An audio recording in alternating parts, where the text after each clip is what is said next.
Hello, my back to what? My name's Beast. Today we're back with Happy Sakura Celebration. Today, it's time for Grand Route. Go.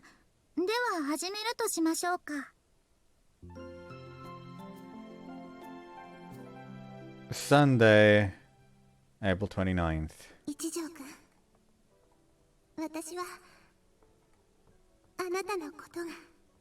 好きです。ごめんなさい。一条くんを Okay, 振り回して都合のいいことばかり言って。 This does seem to be like a continuation of Conan's route. Unless it's like a weird all the timelines merge type thing. Depends on how many fucking flashbacks we see here. でも、もう自分の気持ちから逃げられません。昔一条くんと一緒に遊んだこと、助けてくれたこと、それはもちろん大切な思い出です。でも今ここにいる一条くんの存在の方が思い出よりももっと大きいことに私気づいたんです。一条くんは思い出の中の人じゃなくて今現在大切だと感じる人です。大きな出来事がなくても日常の一つ一つが素敵だなって思えるんです。 Dream? I'm having a lot of these lately. You come up confessing to me, huh? I bet I'm more interested in her than I realized. Oh no, never mind. Turn around and check the time on my phone. It's pretty early. Good thing it's Golden Week. I can laze around. I'll just go back to sleep. I deserve it. Yesterday I was busy. Helped Suzuko battle the curse. I had a fight with Mashiro too. Tired, I wanna... Wait, Suzuko. Shoot, I'm supposed to meet her today. I really wanted to just turn around and sleep, but I can't make Suzuko wait. Still have time, but clearly I'll have to go back to sleep. Alright, rise and shine. Right, hold on, so... Hold on. What's going on? Because you only fight Mashiro on on fucking Karen's route, so this sounds like it should be the continuation of Karen's route. Apparently Mashiro woke up shortly after the incident. She was back to normal. She has no recollection of the guardian goddess, but the phrase seems to trigger something in her, as if those memories were repressed. When I think about Motofuyo and Haru, I realize just how many people have tried to protect Misaki over this history. It's like people are born here with the innate desire to protect their homeland. That's deep. I'm sure the curse won't resurface in the coming days.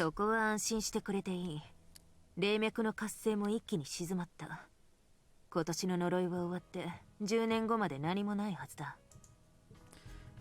That was tough, especially the fight with Mashiro. こたびの仕掛けはウヌラに退けられた。もはやウヌラを許すわけにはいかぬ。 Damn, not even saying the chant this time.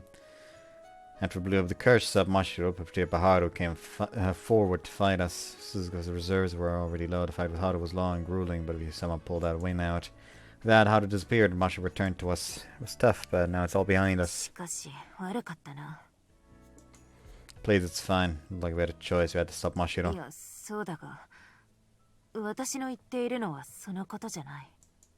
Then what? イチャラブの機会を奪ってこんな仕事をさせたことだ。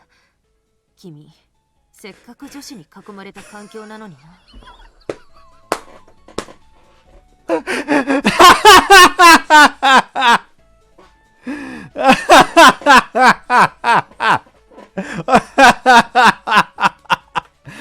I do believe I was not prepared mentally for this. Hold on. This is necessary. Hold on. This is highly necessary.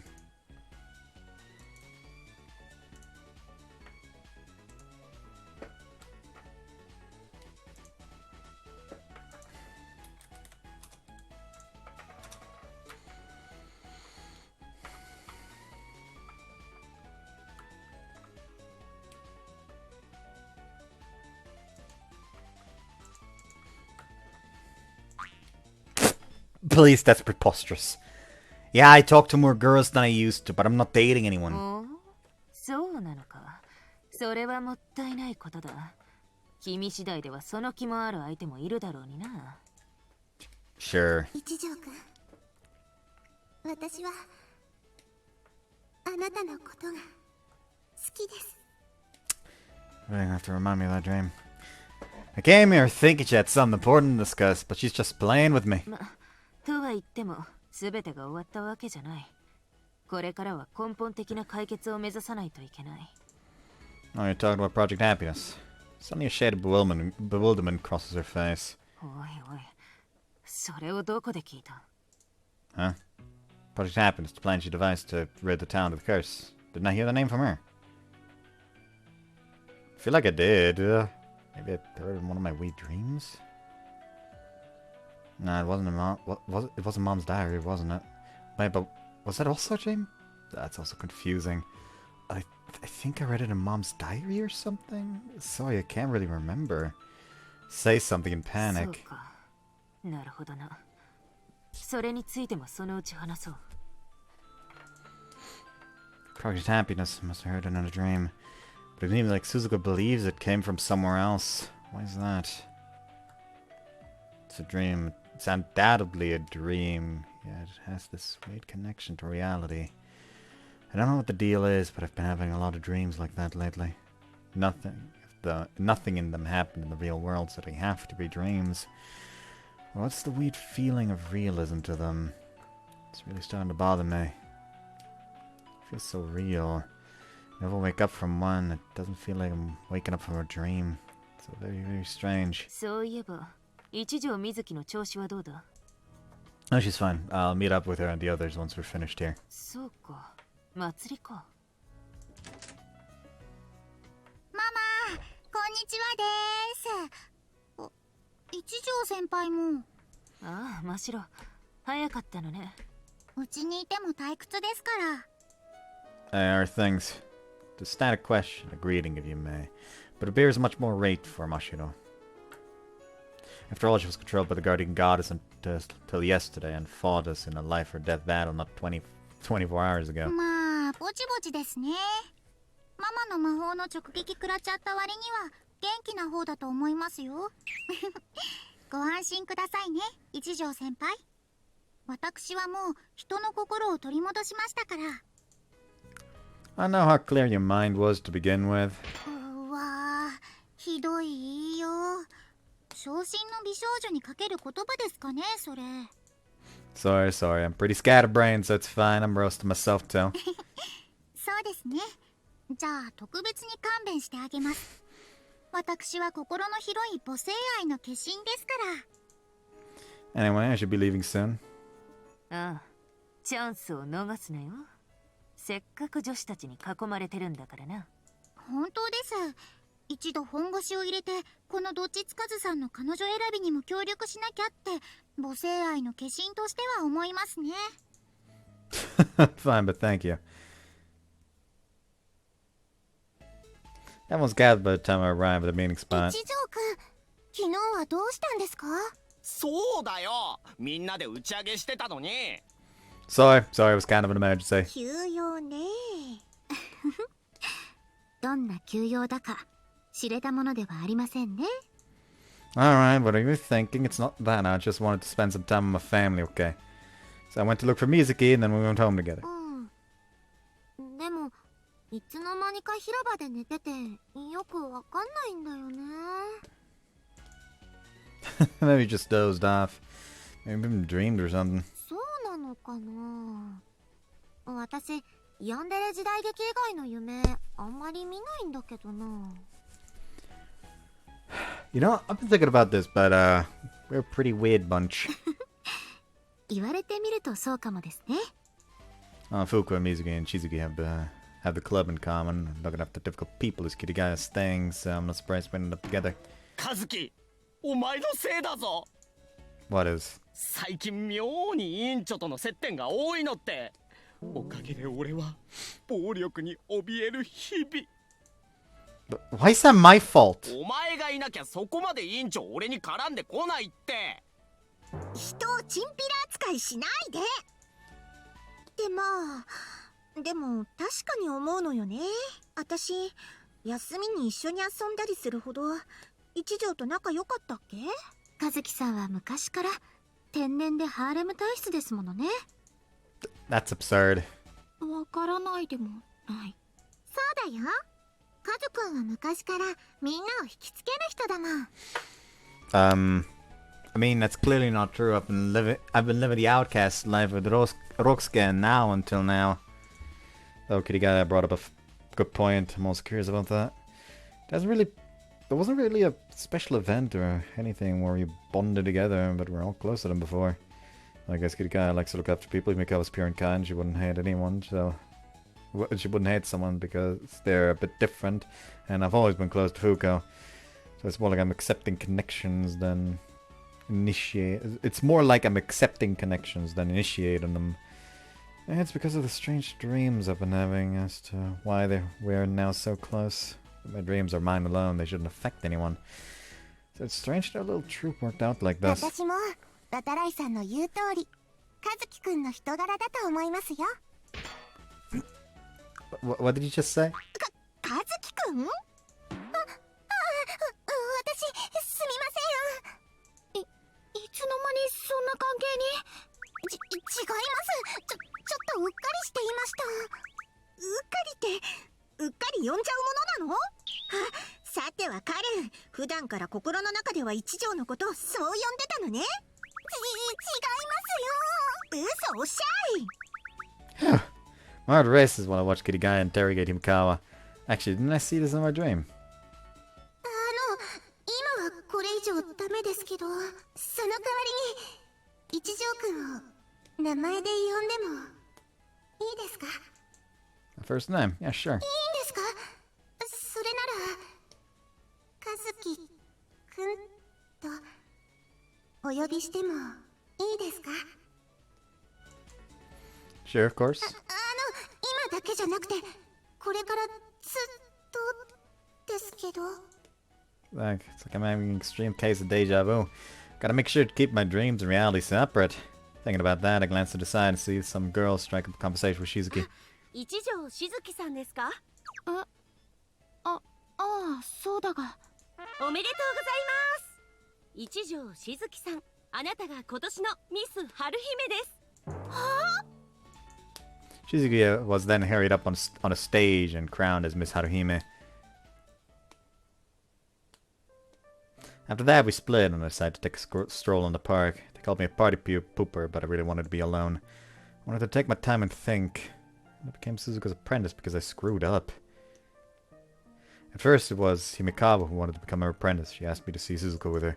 But after learning that I mistook her for someone else in my past, Himikawa cancelled that request. Not long after that, Suzuka asked for my help. I entered her office, feeling kind of bittersweet. Then she started telling me about the curse and all that. I agreed to help her, and so I became her apprentice. After that, Mashi was possessed by Haru. Mizuki became the target of the curse. There was a fight, but all of that was resolved yesterday. No, I've never imagined that my life would turn out like this. Not just talking about the curse. Who predicted such a thing by themselves? Becoming Suzuka's apprentice is weird too. Should have been Himikawa all along. She only sought my help because we knew each other, which made me easier to approach. Himikawa later came to the office alone and asked Suzuka to take her on as an apprentice, but a misplaced joke from Suzuka's side killed Himikawa's motivation. ネタバラシをするまでいてくれたらよかったのに。She grumbled to herself, but at the end of the day it was written off as added credibility to the rumors about her. Either way, I'm happy we managed to deal with Haru and the curse as well. There are still things to be done, but we'll overcome those obstacles as they come. For now, I'll just continue marveling at the beauty of the blooming cherry flowers.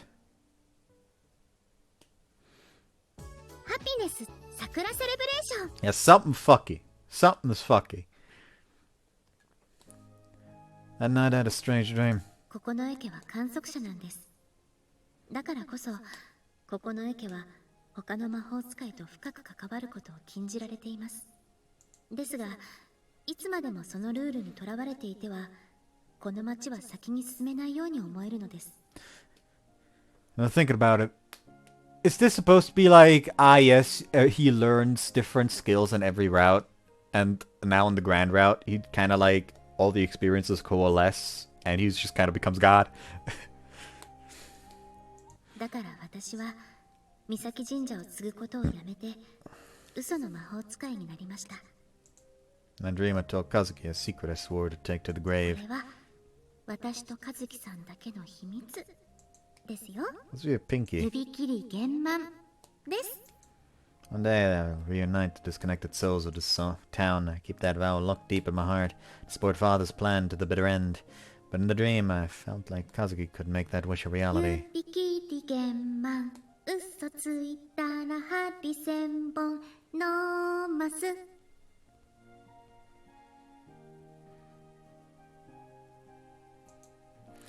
Show me like go now. 別にいつ話したっていいじゃないですか。私と和樹さんだけの秘密です。 Developed into Kazuki's womb to continue to dream.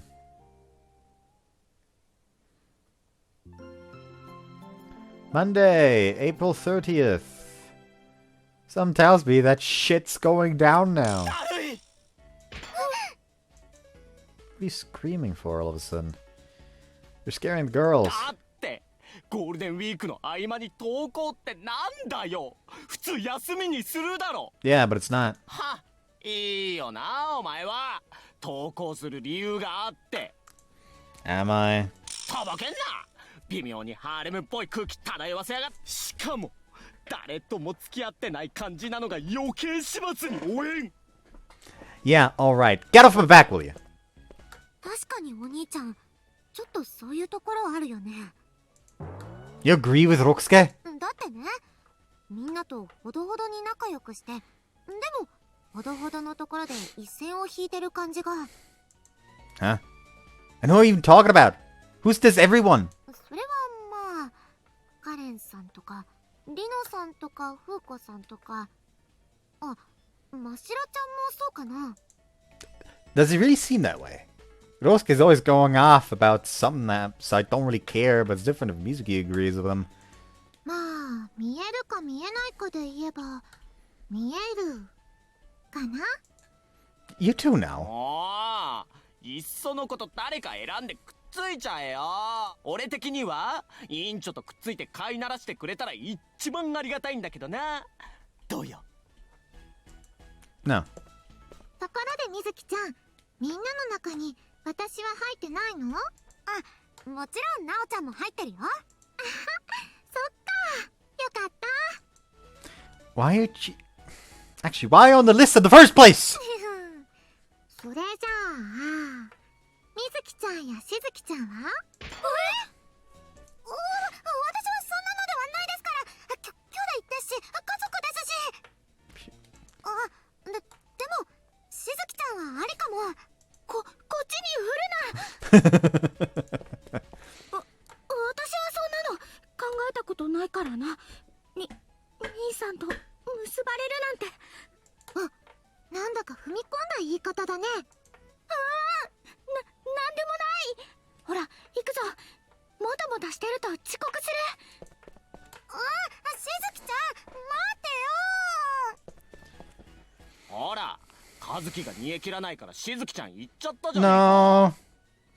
No. No, in this case. I didn't do anything! つうかさ、なお。別に俺としては、お前と和樹がくっついたっていいんだけどよ。 Rokusuke, stop! ないよ、ない。 He laughs it off. You heard him. だってカズくんってすごいんだよ。 Huh? 私なんかが付き合っていいわけないじゃない。カズくんはすっごいんだから。だから私はカズくんのことを見守ってるくらいがちょうどいいかな。はあ、そういうとこ昔からだよな。 Please, now, think about your wording next time. You make it sound like you date me if the stars aligned. それは場合によっては。 Just give me a flat out no, please! おお、これは脈があるな。 I'm going to tiger drop you. よーし、ナオのメンタルをちゃちゃっと誘導したら俺の青春にも道が開けるんじゃね？ Stop it! ちょっと燃え尽き気味なのよね。オープンキャンパス終わってからこっち。桐ヶ谷さん大活躍だったもんね。確かにそうですよね。リノちゃんとっても輝いてましたし。輝いてたって変な言い方やめてよね、コルン。 The semester was really busy. I'm glad to finally have a breather. ちょっと失礼。 Oh, Toya, must be tough to be acting chief priest. He worked really hard during and after the open campus while still attending to his duties at school. いえ、実務はほぼ祖父にやってもらっていますから。それにまだ式年祭は終わっていませんし。私たちに手伝えることがあったら何でも言ってくださいね。お気遣いありがとうございます。あ、ココナイくん、だったらあの件カレンに頼んでみたらいいんじゃない？あの件。ああ、魔法奉納ですか？ Magic offering, the hell is that? 魔法奉納というのはですね、簡単に言うと式年祭の締めとして町を代表する魔法使い、つまりはその年の総代が魔法を神に奉納する神事のことです。 Oh yeah, something's gonna go wrong during that clothing ceremony. Let's see. 普段の年は演舞で済ませるんですが、式年祭の年は魔法の試合を奉納することになってるんです。それでできれば C 以上のクラス保持者の方に出ていただきたくて、試合の形式は先週末の神事と同様のタッグ戦です。今年の魔法試合には C 以上の保持者があまり出ていなかったので、改めて実力者を募りたいという祖父の意向でして。Now to think about it, neither Himikawa Shizuki nor Moshi participated that day. 桐ヶ谷さんにはさっき少しお話ししたんですが。そういうことだったら私は遠慮した方がいいのかな？あ、決してそういうわけではないんです。C 以上の方が多く出てくれたら嬉しいというだけで。そうそう、みんな出ちゃえばいいのよ。どうカレン、優勝したらお祝いがあるらしいわよ。実施は5月4日を予定しているんですが。 May the 4th be with you! そうですね。ついでに一条だって出たらいいのよ。I was waiting for you to bring my name up, but sorry, I'll pass. ハピネス桜セレブレーション。 He just goes over to Suzuka's office as is routine. You're taking part in the tournament. Fuck. It's lunchtime. Himikama asked me to follow her to the courtyard. It seems serious. 私ずっと気になってたことがあるんです。 I was afraid that I did something wrong, but this doesn't seem to be the case. 思い出のこのことです。一条くんが小さい頃一緒に魔法を習っていた。Ah. 結局うやむやになっちゃったじゃないですか。でもそこははっきりさせないといけないと思うんです。だって一条くんにとって大事な思い出なんですから。 Thanks, I appreciate it, but how? 三鏡先生に確認してみるんだって。一条くんもその相手の子も三鏡先生に魔法を習ってたわけじゃないですか。だったら先生に聞いてみるのが一番です。 Ah, right. Never really looked into that. Yeah, but ダメですよ。 a bit indecisive, but Himikawa is completely set on the idea. 大事なことなんですから、はっきりさせないとダメです。 I decided to take her up on it, mostly because I don't have a choice. 失礼します。 She's definitely nervous. No wonder though. She hasn't been here since she got denied the apprenticeship. But she worked up the courage to come in with me. Half-assing it would be kind of rude い now. やあ、姫川カレン、久しぶりだな。しかし、よかったよ、来てくれて。あのままだったら、私が怖い人だって不可解な誤解がまた広がるところだったからな。助かったよ。これを機に誤解を解いていこうじゃないか。まあそこに座れ。待っててくれ。はい。ありがとうございます。 Himikawa is thoroughly confused. She has a strange understanding of interpersonal relationships. 距離感？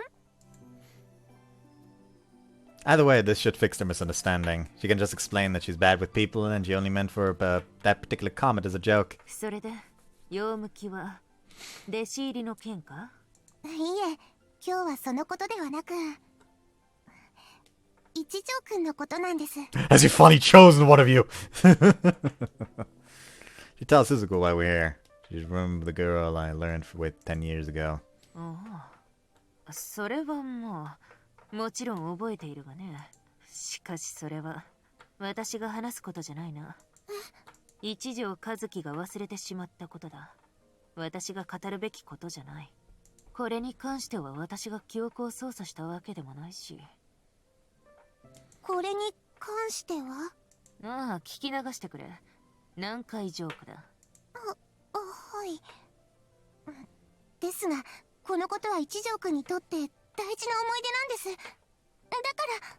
姫川カレン、君もほどほどにしておいた方がいいぞ。だって、もしも思い出のことやらがはっきりしたら、そいつは君の恋敵になるかもしれんのだぞ。Suzuko, that's something you normally say to someone you basically just met. 私はそういうつもりでは。とにかく、忘れてしまうことも込みで思い出なんだ。一条和樹、君もそう思わないか？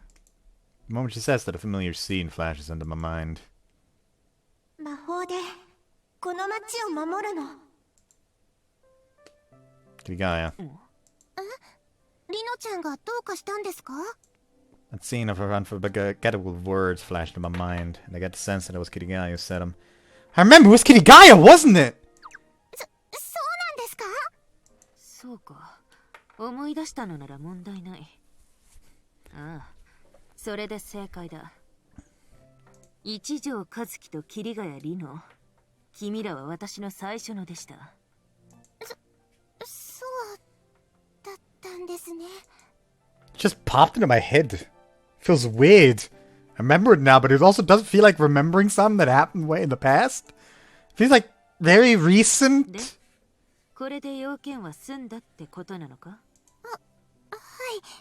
ありがとうございまし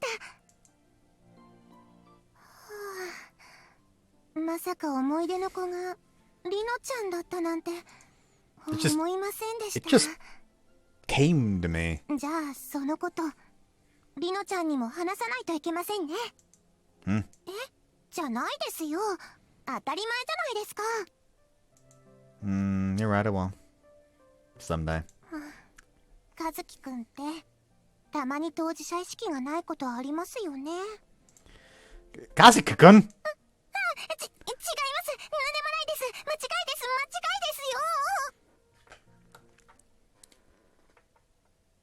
ハピネス、桜セレ Are ブレ we ーション。 gonna be hopping in the next stream? No, not quite. Alright, I don't have any work to do. It's time to go home, I guess. 今日これからいいかな。お兄ちゃんと一緒に行きたいお店があるんだ。 Oh, that's rough her to invite me out. Sure. それじゃ4時に広場でね。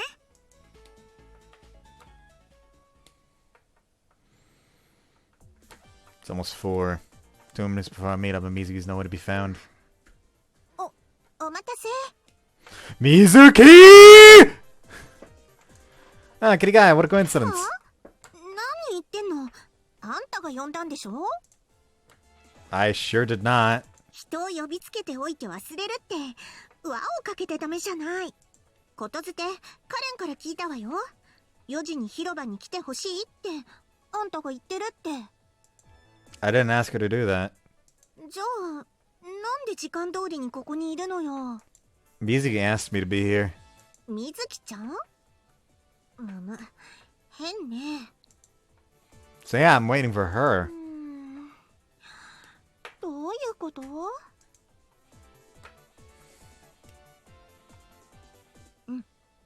やっぱそれしか考えられないわね。 She nods to ちょいちょい herself. 一条、ちょっと近づきなさい。 What? 多分これカレンの策略よ。 He whispers to me.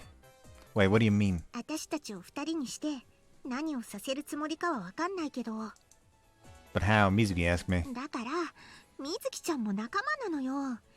多分カレンがみずきちゃんにお願いしたんじゃないかな。 Why though? まったく原始的な手を。多分今だってどこかで様子を伺ってるはずよ。一条は心当たりないの？そういえば昼、カレンとどこかに行ってたじゃない。Ah, that was... Ah! Oh, I see. You like that Kirigawa was a girl from my past. 何か思い当たる節でもあったの？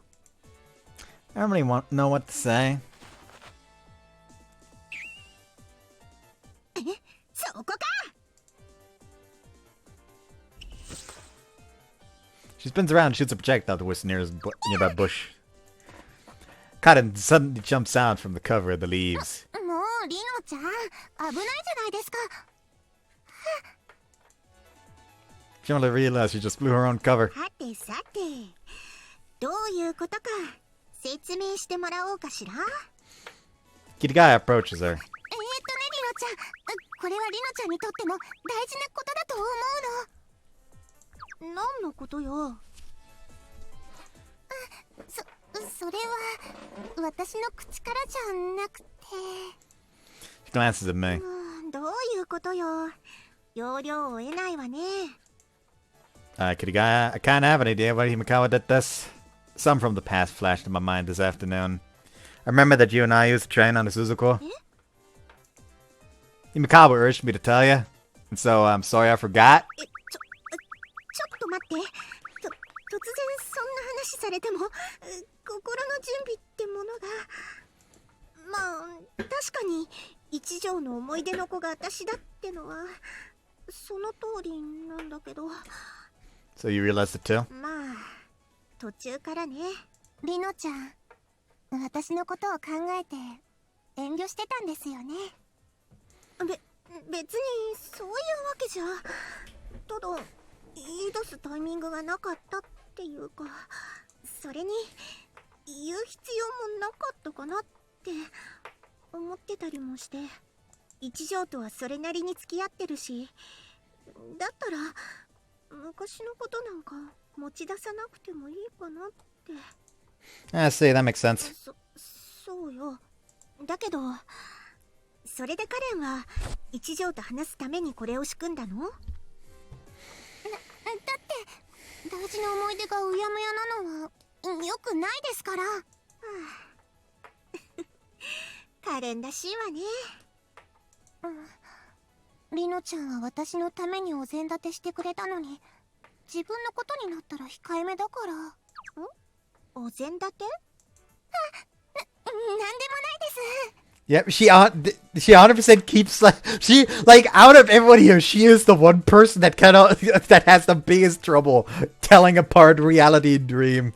Like she knows it's a dream, but like just acts on the dream sometimes. Set the stage. That scene pops in my mind.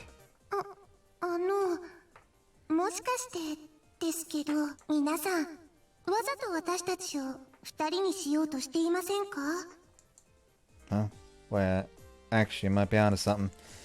I can see it happening, especially Kirigawa. The girl's shrewd, there's no telling what she'll come up with で next. しょ？ Again, it never happened, it's a dream, but it feels so あ real. と、そっちにもいるわよね。 She turns towards the sculpture. 見つかっちゃいました。大丈夫です。黙ってればバレませんって。いや、もう黙ってないし。あら、どうしましょうか。 Some familiar voices are having a conversation behind the sculpture. We know you're there! They finally give up and reveal themselves one by one. チェ、うかつです。水木先輩がうっかりさんだからですよ。だって真白ちゃんが押すから見つかっちゃったんだよ。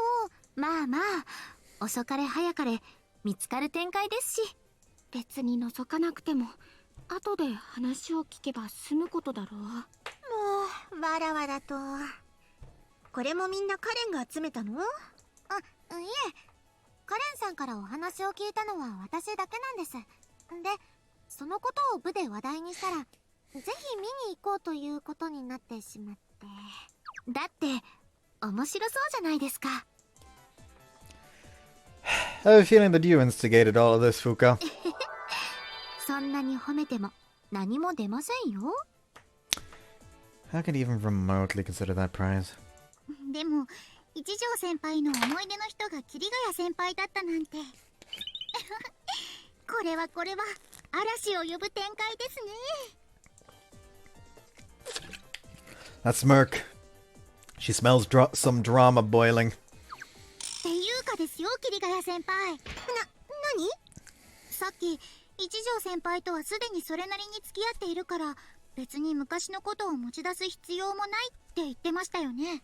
まあそんなこと、それに言う必要もなかったかなって。一条 We literally just heard her say all this. Oh yeah, she did. ですが、それって言い換えると、告白しなくてもすでに仲良くなってるからまあいいかってことですよね。何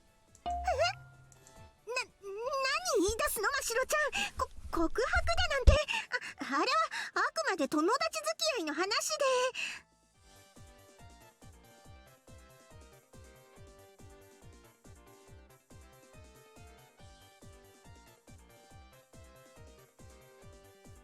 いやいや、要は姫川先輩に遠慮したわけでしょ。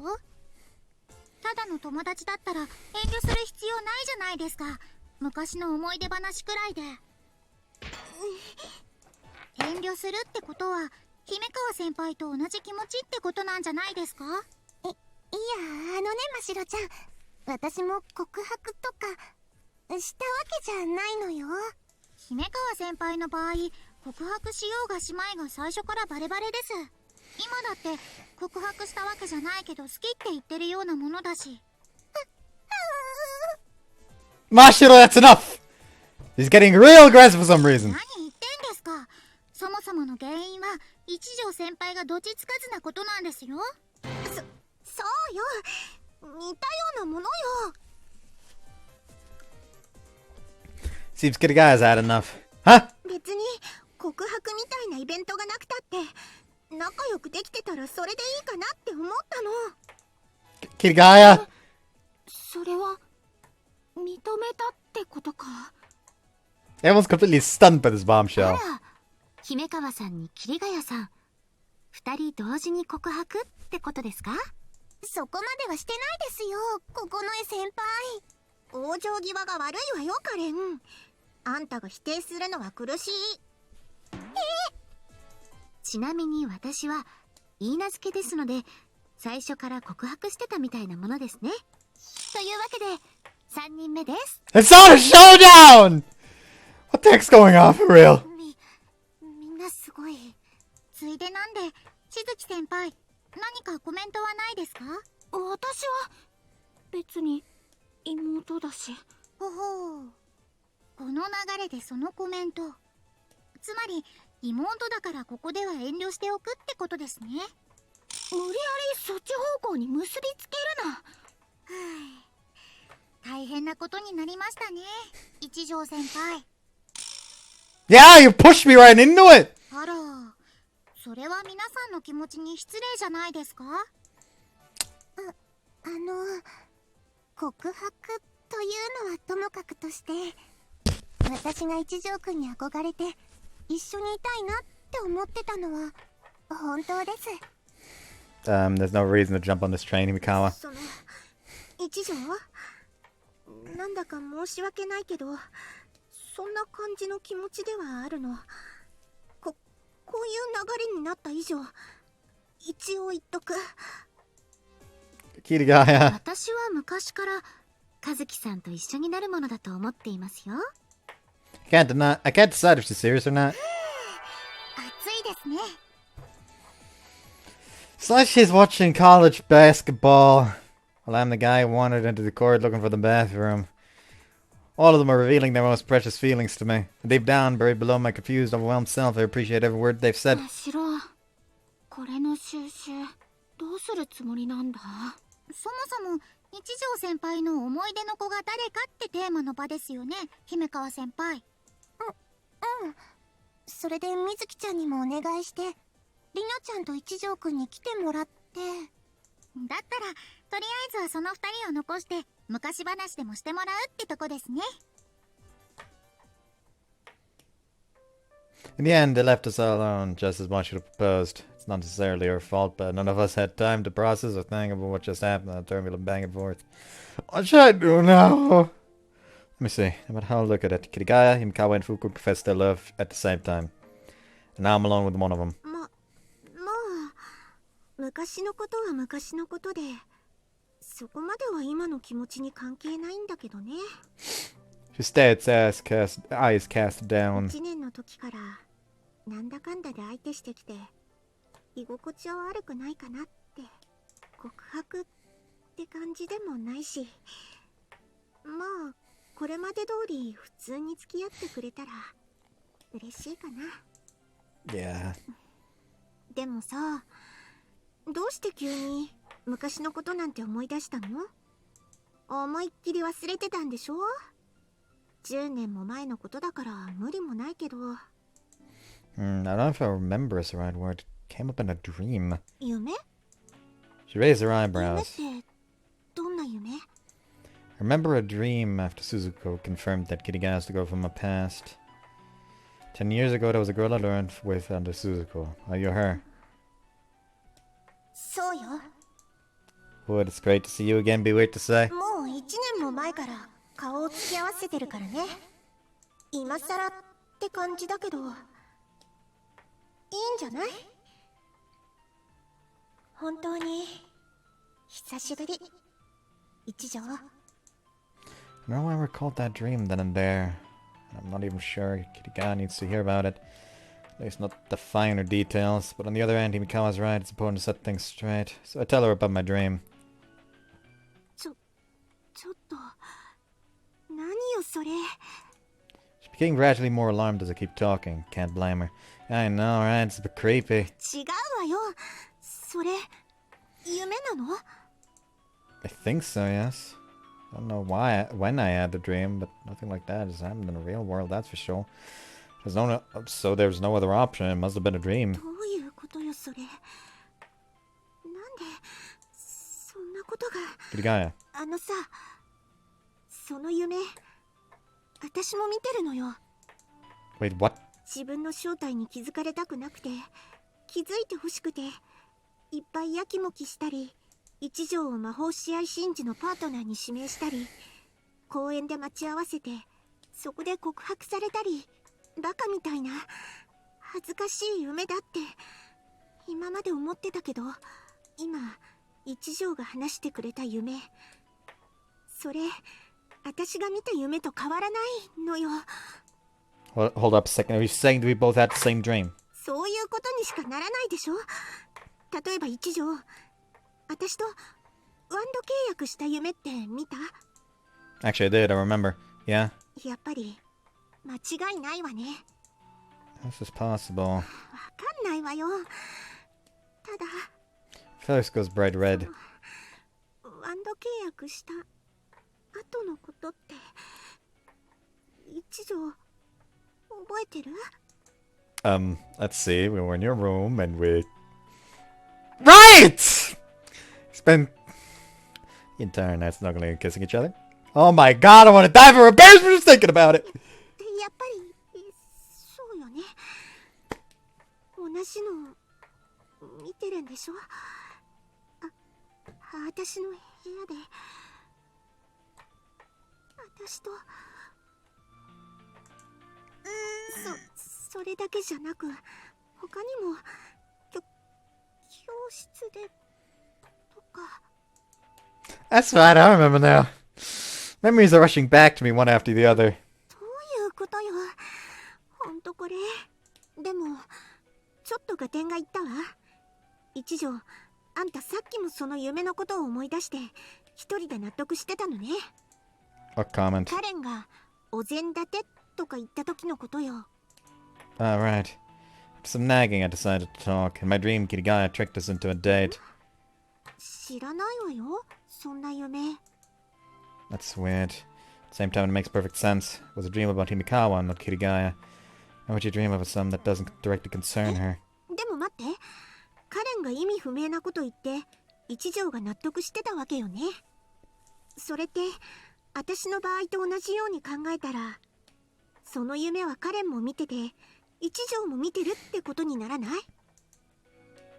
I mean, maybe, but how could you know that for sure? そりゃそうよね。カレンのことは Which is... 決まってるでしょ。カレン本人に確認するのよ。Huh? Wait, Kirigaya? 走るわよ。今だったらまだ間に合う。 Let's stop before waiting for an answer. I have no choice but to chase her. We didn't make it. So now we're standing in front of Himikawa's place waiting for the intercom. The moment we step into the room, Kirigaya cuts to the カレ chase. ン、あなた一条が出てくる変な夢って見てる？夢？例えば私や水木ちゃんたちが暗躍してカレンと一条のデートを仕組んだみたいな。どうしてその夢のことを？やっぱり見てたのね。この夢の話一条から聞いたことでね。まさか一条くんが She glances at me. 何ですか？ Yeah? でね、私は私で多分カレンとは別の夢を見てる。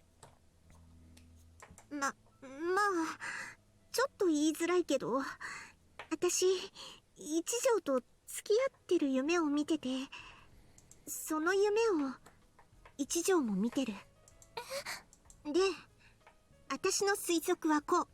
私は一条が出てくる変な夢を見てて、それを一条も見てる。カレンも私と同じように変な夢を見てて、一条も見てる。ただし、カレンが見た夢は私は見てないし、私が見た夢はカレンは見てない。Considering that magic, they literally described magic as being you take an outcome from a different dimension, from an alternate reality, and pull it into yours. When it came to the transmutational magic, whatever it was that they called it. Maybe him being such a massive blob of magic has actually begun to cause him to unconsciously do that shit. Who knows? ねえカレン、あんたは一条の夢を見てる？ Mikawa takes a deep breath and then starts talking about her dreams of me. They're identical to the ones I had about her. She showed me her scar. We both became Suzuko's apprentices. We fell into the stream while practicing な magic. るほど。で、その夢を一条も見てると。 Yeah? そうなんですね。 She's surprised but also strangely relieved. じゃあ、小川に落ちた後、一緒にお風呂に入ったことも？ Why'd you bring that out? その夢もなんですね。 Same here. 一緒にお風呂か。すみません。夢の内容にまでは文句言わないわよ。ってリアルでも言わないけど、まあ私も一条とマジックワンド契約してもらったし。 Are they starting a fucking brag fest over what they dreamt now?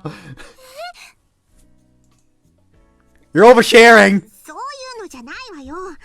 ちゃんと確認しないといけないでしょ。 I mean, that's fair. ともかく状況は把握できたわ。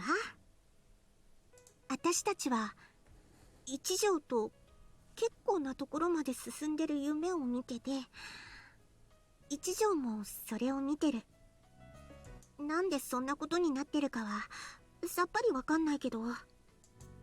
That's a good あ question. んたが一番の当事者でしょ。なんか心当たりないの？ No, you know I'm no good at magic. 今はあえて触れなかったけど、カレンもきっとあんなことやこんなことの夢も見てるわけでしょ。それは。 She goes bright red and casts her eyes down. その反応で全部わかったわ。これははっきりさせないといけないわね。一条と同じ夢を見てる相手が他にもいないかを。他にも？どうなの一条？ She turns towards me. 私たちと同じような夢を見た相手他にいるの？話して。 Well, やっぱり他にもいるってことね。で、それは誰？ I don't know. I don't know why I just imagine. I knew it. There must be there must be. Who is it? リノちゃん、これってプライバシーですよ。それは確かにそうね。強制的に履かせるのはダメか。でも一条、これは解決しないといけない問題よ。ちゃんと考えておいてね。Okay.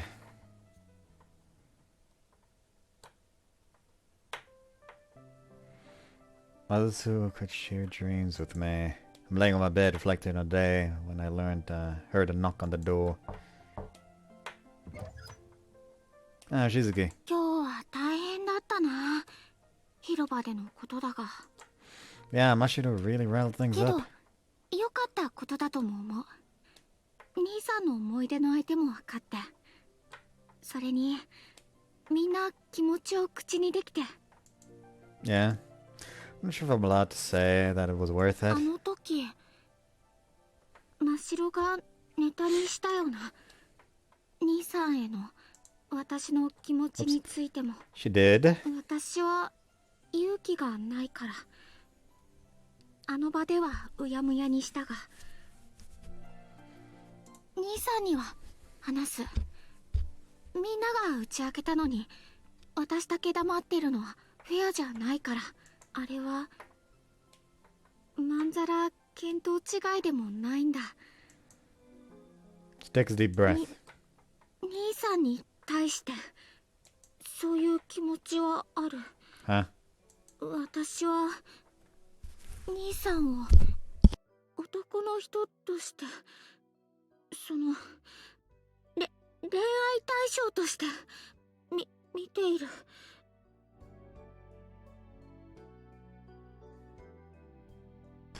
Just 2 more days. Just 2 more days. おかげで変な夢まで見る始末だ。兄さんと制服デートしたり、手作り弁当を食べてもらったりする夢を。 Wait, what? はい。Wait, is it actually more? Wait, it's actually more embarrassing than I thought it'd be. 兄さんが言い出したことだぞ。恥ずかしいんだから。早く。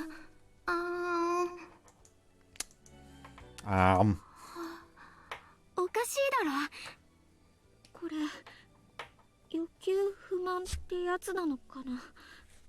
さすがに恥ずかしいな。 Like, the entire grand route thus far has just been someone mentions the word dream, main character just looks the fucking... No, I mean, you had that dream too? もっとはどういう意味だ。 I had the same one. まさか。 I'm serious, I dreamed we went on a date, and then I had another dream where you fed me lunch. そんな。 I don't know how or why, but we're having the same dreams. ちょっと待て。同じ夢って。じゃあまさかShe cuts herself off, her cheeks burning beet red. Yeah, I saw everything. I saw us confess to each other, going on dates together, the whole 9 yards. I answer as calm as I can. だったらもしかして兄さんはフーコと恋人になって同棲して将来を誓い合うような夢を見たりしているか。 How do you... やはりか。実は今日フーコから聞いたんだ。そんな夢を見たって。その時は自分のことを棚にあげて一生に付したんだが。 Does that mean I share dreams with all 4 of them? 何かまだ隠していることがありそうだな。 No, I'm not. Nah, it's better if I tell her. Never mind, I'll tell you. Tell her about the dreams I share with Himikawa and Kirigaya while redacting some of the more sensitive parts. これはちゃんと話をしないといけないな。 Huh? 他の3人とも夢のことについて話し合わないといけないと言っているんだ。兄さんはそうは思わないか。 I mean... そんなじゃない。こんなことしておけるか。 She's right. In her shoes, I'd want to know more too. It's really not pleasant to have other dreams see into you. To have other dreams see into your dreams? Yeah, to have other people see into your dreams. Shizuki whips her head towards the table. I follow her gaze. The ring sitting there has begun to shine. 母さんの She picks it up and mumbles to こ herself. んなに輝いて、しかも魔力を感じるぞ。魔力を失ってたはずなのに。 It happens once in a while. I don't know what's up with it. 奇妙だな。まあ指輪のことはいい。兄さん、3人との会合のセッティングを頼む。 Alright, I'll call them. Answer while thinking about what's going to happen. Then hear footsteps in the corridor. ああ、水木だな。では私は部屋に戻ることにする。あとは頼んだぞ、兄さん。 Oh well. ハピネス桜セレブレーション。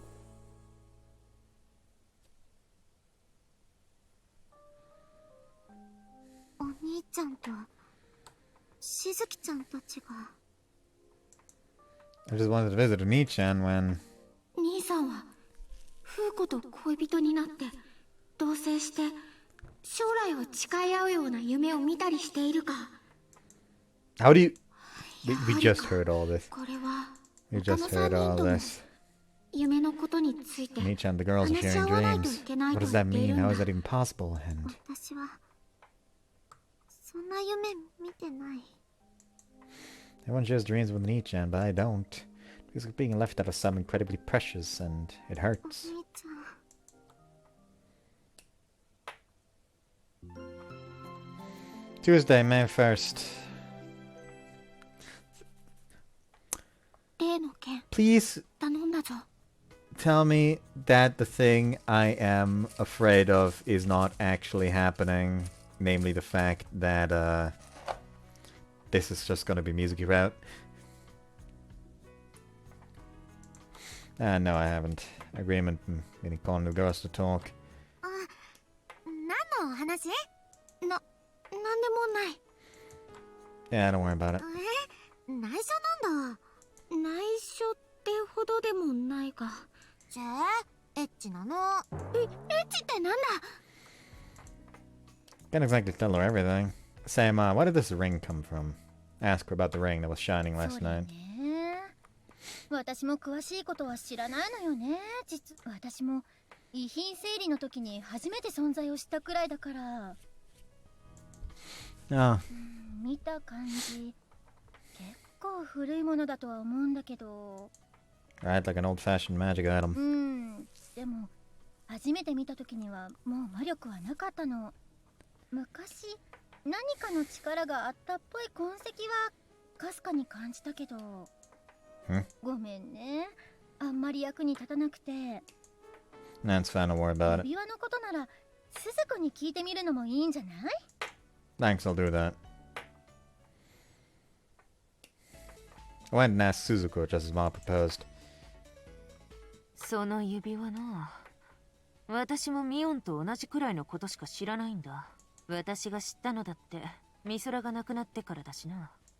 I say, 制作の時期については科学分析したらある程度わかるだろうが、それには時間と何より金がかかる。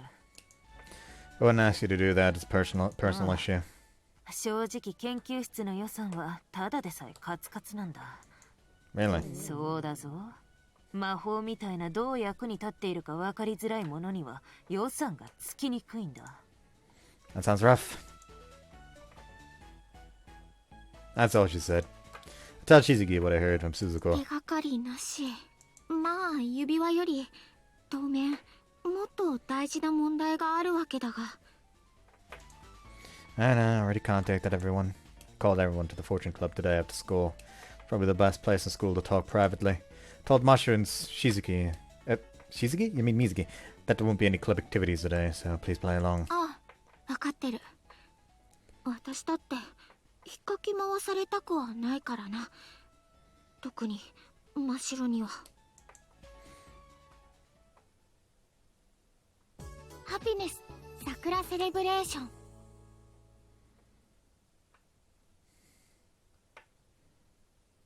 で、何の用なの？こんなところに呼び出して。兄さん、まだ用向きを話してないのか？ It's fine, we'll have to let them know now anyway. そうか。ならしずきさん、もしかしてあの件ですか？ああ、そうだ。実はあれから分かったことがある。あら、そうなのですか？あの件って何なんでしょうか？ The dreams. I had to make it clear, so I just put it out there. Seems they've caught on. つまりここに4人集めたということは、そういうことだ。皆さん、一条くんについての夢を見ていると。大体のことは兄さんから聞いた。 She explains what I told her だか yesterday. らこの夢を見たみんなを集めてちゃんと話し合わないとって思ったんだ。つまり一条、この4人で全員ってこと？ Yeah? みずきちゃんやましろちゃんとかとはないのね。No. ミオンさんとか三係先生とか渡来さんとかとは？ No! Jeez! 一応確認するけど、夢っていうのは一条と結ばれた夢を見たってわけよね。ああ、はい。恥ずかしながら。でも和樹さん、私は直接確認してないんですが、一緒のベッドで寝たり、起き抜けにマーキングと言って私にキスした夢なんて本当に見たんですか？そんなこと。 You don't need to be that specific! いや一条、これは大事なことよ。This is important details. We need the deets here. そうですよ一条くん。 I had that dream, yes. I answer her. そうなんですね。和樹さんって大胆なんですね。私の夢の中の兄さんも大概大胆だったが。 Don't just say that! I'm terrified of what will happen if they start swapping spice and details. というか、しずきちゃんに手を出すことがそもそも大胆よ。そうですよ。 It was just a 夢だと dream! しても何かしら和樹さんに原因があると思いますよ。 Me? 風子さんの言う通りよ。一条はここにいる4人との夢を見てるのに、私たちは一条との夢しか見てないのよ。カレンや風子さんやしずきちゃんの夢の記憶なんて私にはないもの。みんなもそうよね。 They mad. そう。だから問題の中心は一条、あんたなの。あんたを軸としてこのへんてこな現象は起こってるの。兄さん、何か身に覚えはあるか？こんな事態を引き起こしたことについて。 Spotlight's on me. I don't want it, but I guess it's inevitable. Nope, nothing. ちゃんと考えたのか？ I don't think I have any ideas. It couldn't possibly be the doing of the curse of the guardian goddess, right? 何か糸口はないものかしらね。 I'll have to figure out what's happening quickly. I also will come to the conclusion that I'm too horny and my raging mana gave life to my fantasies. And the worst thing is that it's the most plausible explanation I can come up with right now! あと、今は兄さんと結ばれたって話をしてるが、多分みんなそれ以外に夢の中でいろいろあったと思うんだ。実際私にはある。ただ今はそのことは話していない。みんなにはみんなでそういうことがあると思う。そうですね。確かに私にもそれはあります。できたらそういうことも含めて情報交換すべきだと思うんだ。今すぐにというのは難しいとしても、いずれは。ではそれは今のところはそれぞれ考えておくということにしましょうか。それと謎の解明も大事なんですけど、もう一つ大事なことがあると思うんです。 You know it's fidgeting. 私は、いえ、私たちはこの気持ちをどうしたらいいんでしょう。一条くんへの思いがあって、皆さんもそうで、それをお互いに知っていて、この状況でどうやって日々を過ごしたらいいんでしょうか。そそれは大問題よね。否定しないんですね、桐ヶ谷さん。この後に及んで否定したって意味ないですし。だな。私も認めざるを得ない。Oh, look at me. それは和樹さんの解消に託されているんじゃないでしょうか。fucking smug. Wait, what? 言われてみれば当然ね。そういうことになるんでしょうか。そういうことですから、和樹さん、お願いしますね。I just got confessed to by 4 people at once. I don't think I'm ready for this.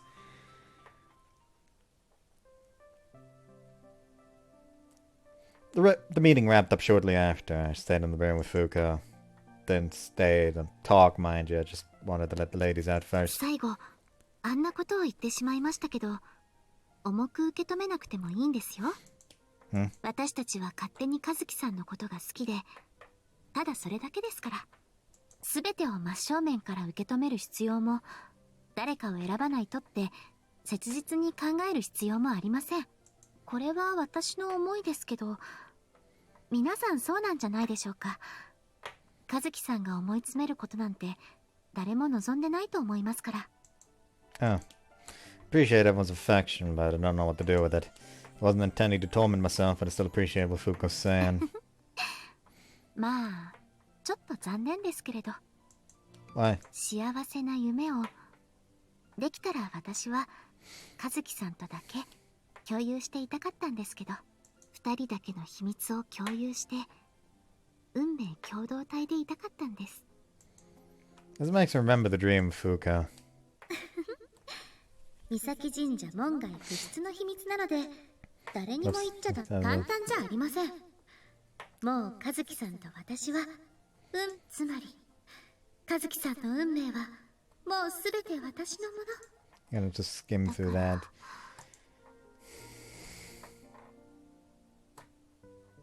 She steps close to me and whispers in my 和 ear. 樹さんと何か新しく秘密を共有したいです。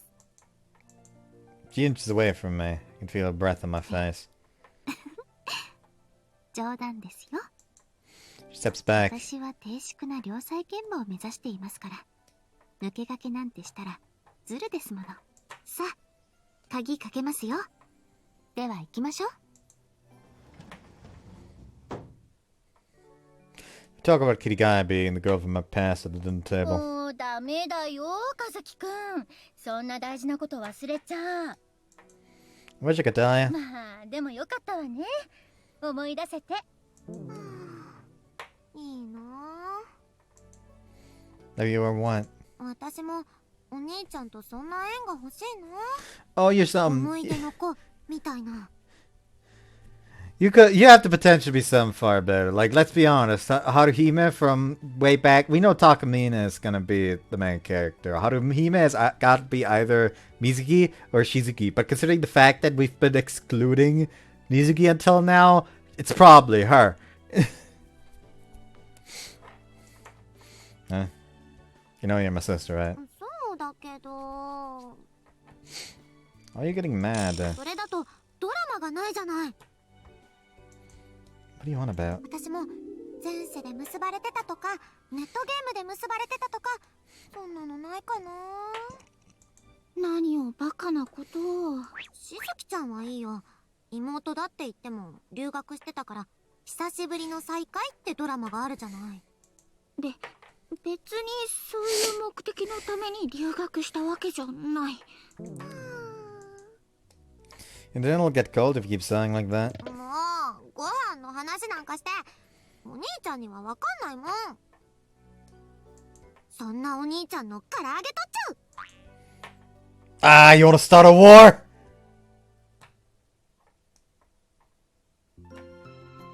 May 2nd.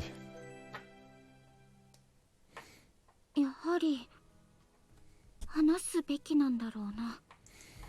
昨日の集まりで保留にしたことだ。Oh. Project Happiness, the Shikimori replica, the destruction of the power spot. Thoughts come to mind. 話さないと解決しないだろうから。 So I don't think we have to reveal absolutely everything. ねえねえ、二人でこそこそ何のお話？大したことじゃない。なんだかいいな。お兄ちゃんとしずきちゃん仲良しで。Close to you too. See, pat pat. おざなりな感じ。We shouldn't discuss critical information in the living room like that. In the morning, I catch Shimikawa and Kirigaya talking with Toya. What are you talking about? ああ、一条くん。この前話した魔法奉納の件で。Oh, that. 私は壮大だから出るんだけど、他になかなか手を挙げる人がいないみたいなのよね。Maybe your dominance at the tournament scared them away. 別に怪我するわけじゃないんだから、気軽に参加してくれたらいいのに。そうだ、だったら一条出てみない？ You know I can't do magic. まあ、確かに、あんた一人じゃね。一人って魔法奉納も二人で組んでやるんですよね。わかってるわよ。その、けどじゃあどうしようかしら。カレンが出てくれるとありがたいんだけどね。そうですよね。 She thinks for a second. わかりました。そういうことなら私出ます。いいの？はい。いつまでも苦手意識を持っていたって仕方ありませんから。ありがとう、カレン。 Wouldn't it be more interesting to see you two pair up? You'd be unstoppable even more than before. そうね。そう言われると、私もカレンと戦った方がいいかな。商品をかけて、ね。商品って何なんですか？それはもう。Kirigaya glances at me. ああ。一条くんは商品じゃないですよ。もちろんね。でも、そういうのがあった方がモチベーション上がるでしょ？ They're whispering to each other. どうかしましたか？いや、なんでもない。まあ、とにかく、私とカレンで二人として、最低あと二人いないと成立しないのよね。うちのことで気を揉ませてしまってすみません。いや、全然いいのよ。In the worst case scenario, we can have you two duke it out in the arena while I beat Roxkib up in the parking lot.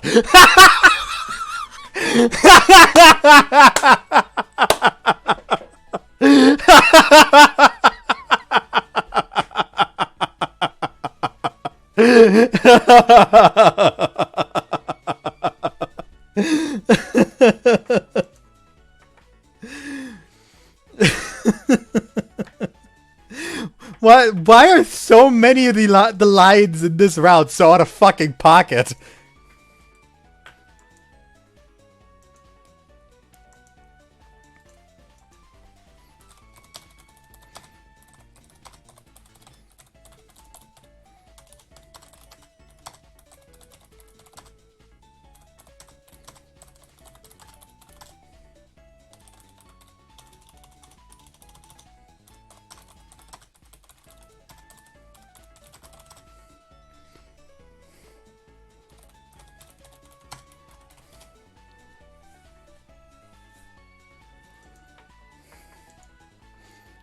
Put a boxing ring there too.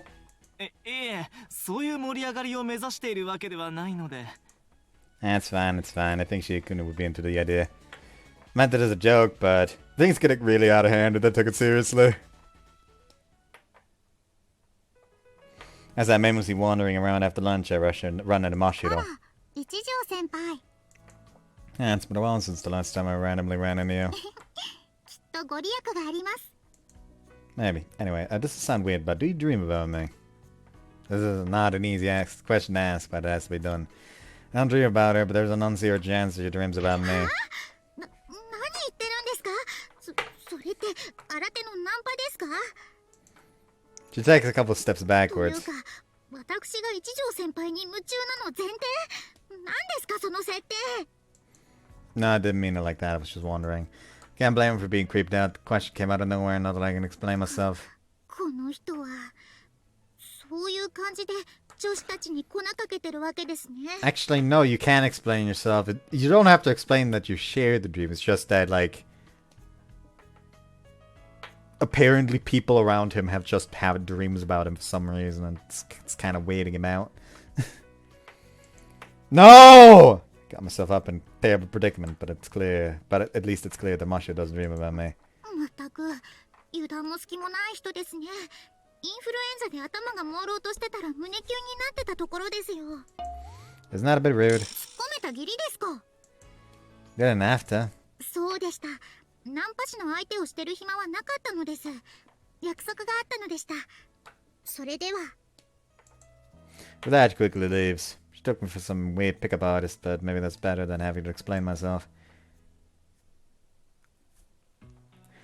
We once again gather at the fortune-telling club after school to talk. The purpose of this talk is information sharing, just as Shizuki proposed yesterday. 私は覚悟を決めた。夢の内容について話し合わない以上解決しない。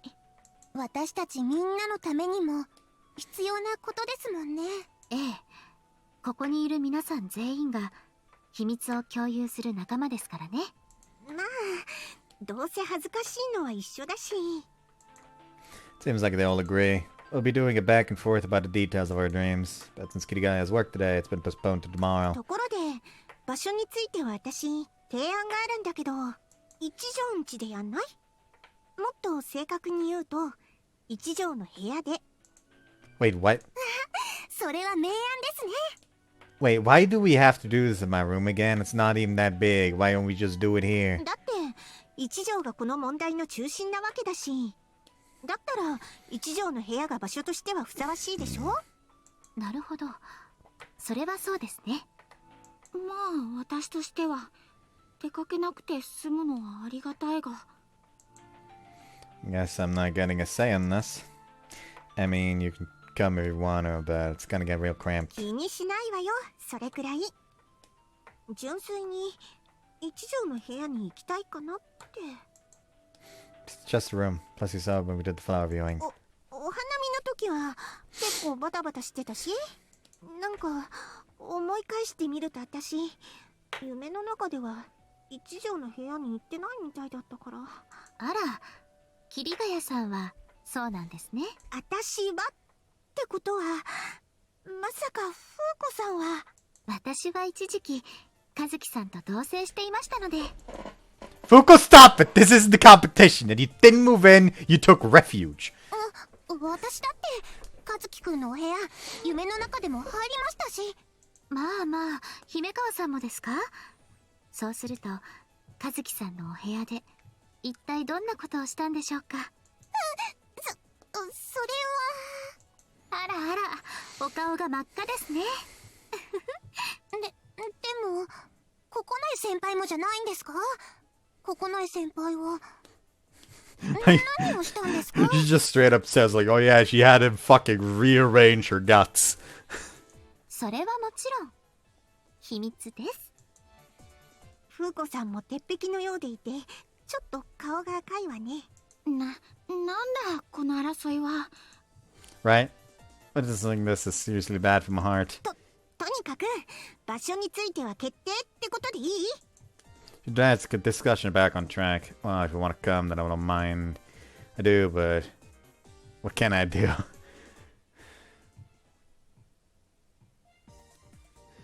I school with Shizuki and I leave school with Shizuki and bump into Mizuki and Mashu at the gates. あれ、お姉ちゃんしずきちゃんと一緒だったんだ。 Yeah, just so happened that way. そっか。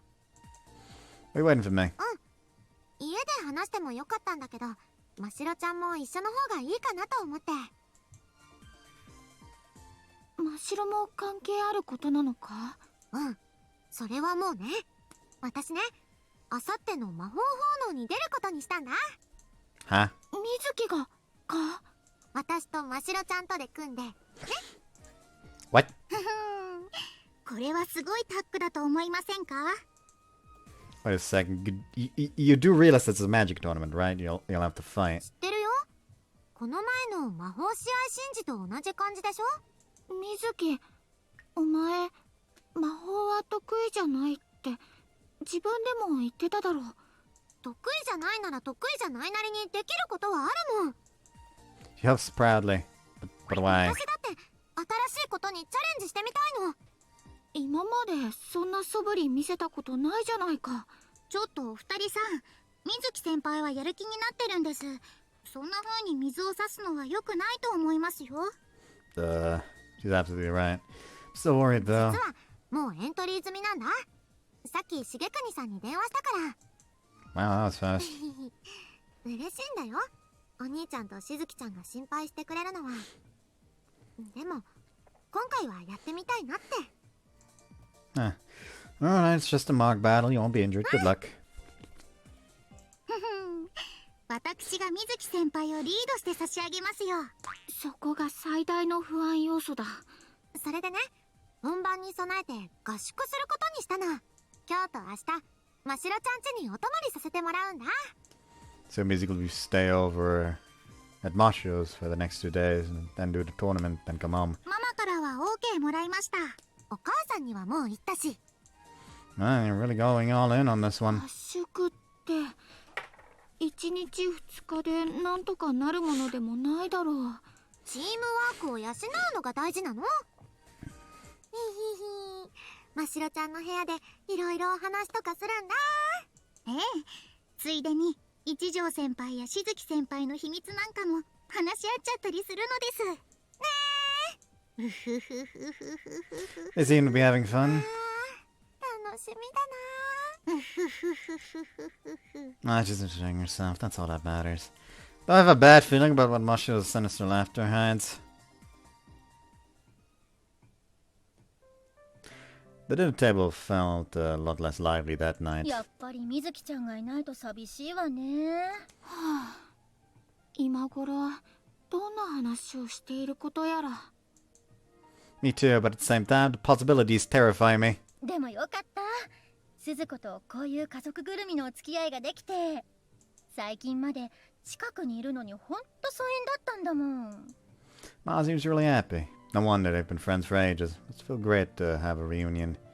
I don't know how far they'll go, honestly. What if Kirigai and Himikawa do decide to pair up? お、それは強敵だな。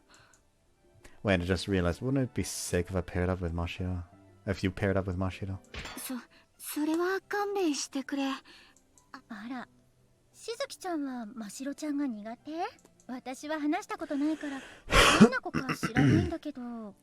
苦手というか、あいつは適当なやつだ。そっか、おおらかな子なのね。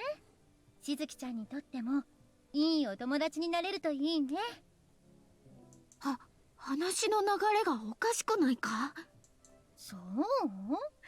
私はいいかなって思ったんだけど、ダメかな？知らない。 That night. It's kind of lonely when one of them's out.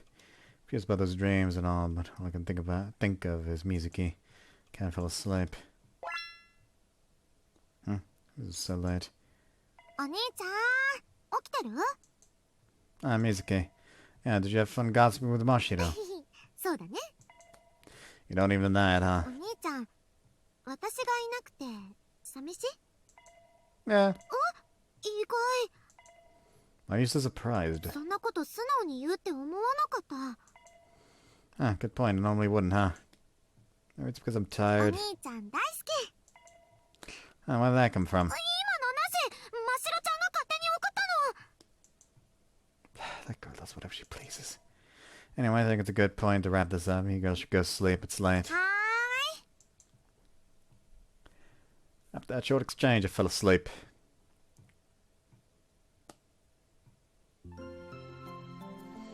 Thursday, holiday, May 3rd. Next day, Mikawa Kirigai and Fuku are here just as we agreed. お邪魔します。お邪魔します。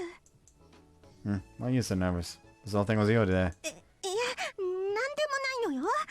ただちょっと思い出しちゃっただけで。あら、桐ヶ谷さんは夢の中で来たわけではないんですよね。そうなんですけど、ちょっとその前のことを。どうしましたか？その前のことって、お花見より前にもDidn't you run into Now one time you were here? When was that again? Around February, right? あらあら、どれどれ？ Fuko slides up next to おや me. おや、まさか桐ヶ谷さんまで和樹さんにバレンタインチョコを送られていたなんて私知りませんでした。しかもこれはもしかして手作りチョコだったりしますか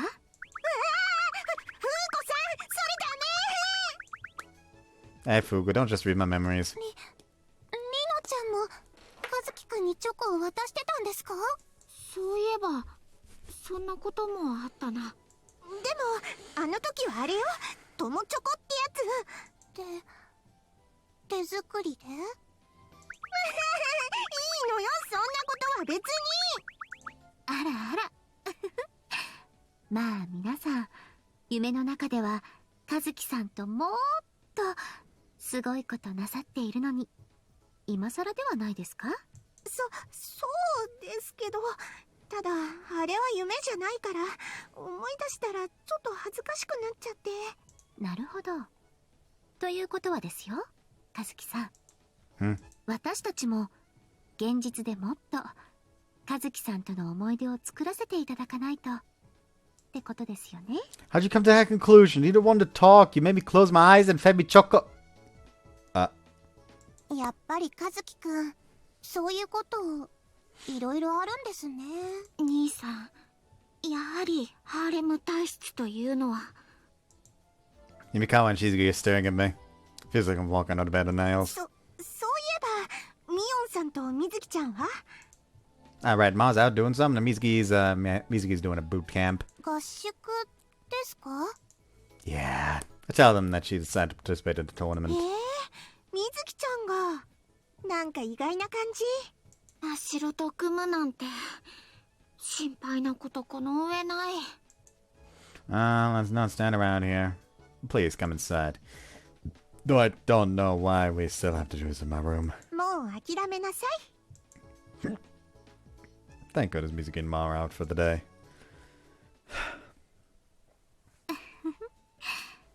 和樹さんのお部屋に来るとやっぱり夢でのことを思い出してしまいますね。 Do not hump the pillow. That goes for you specifically, Shizuki. ここない先輩ってば言わないでください。私まで思い出してしまいますから。まったく、その夢の中では一体二人きりで何をしていたのかしら？ I mean, we may not have done it here, but it wasn't any tamer. I'm not sure if you have the right to flame them. Nope, stop. Just making things more difficult for myself. Just looking at the bed reminds me of the things I did with Himikawa and Fuko. That's okay. Calm down, man. Just get it out of your mind. 和樹くん、思い出してませんよね。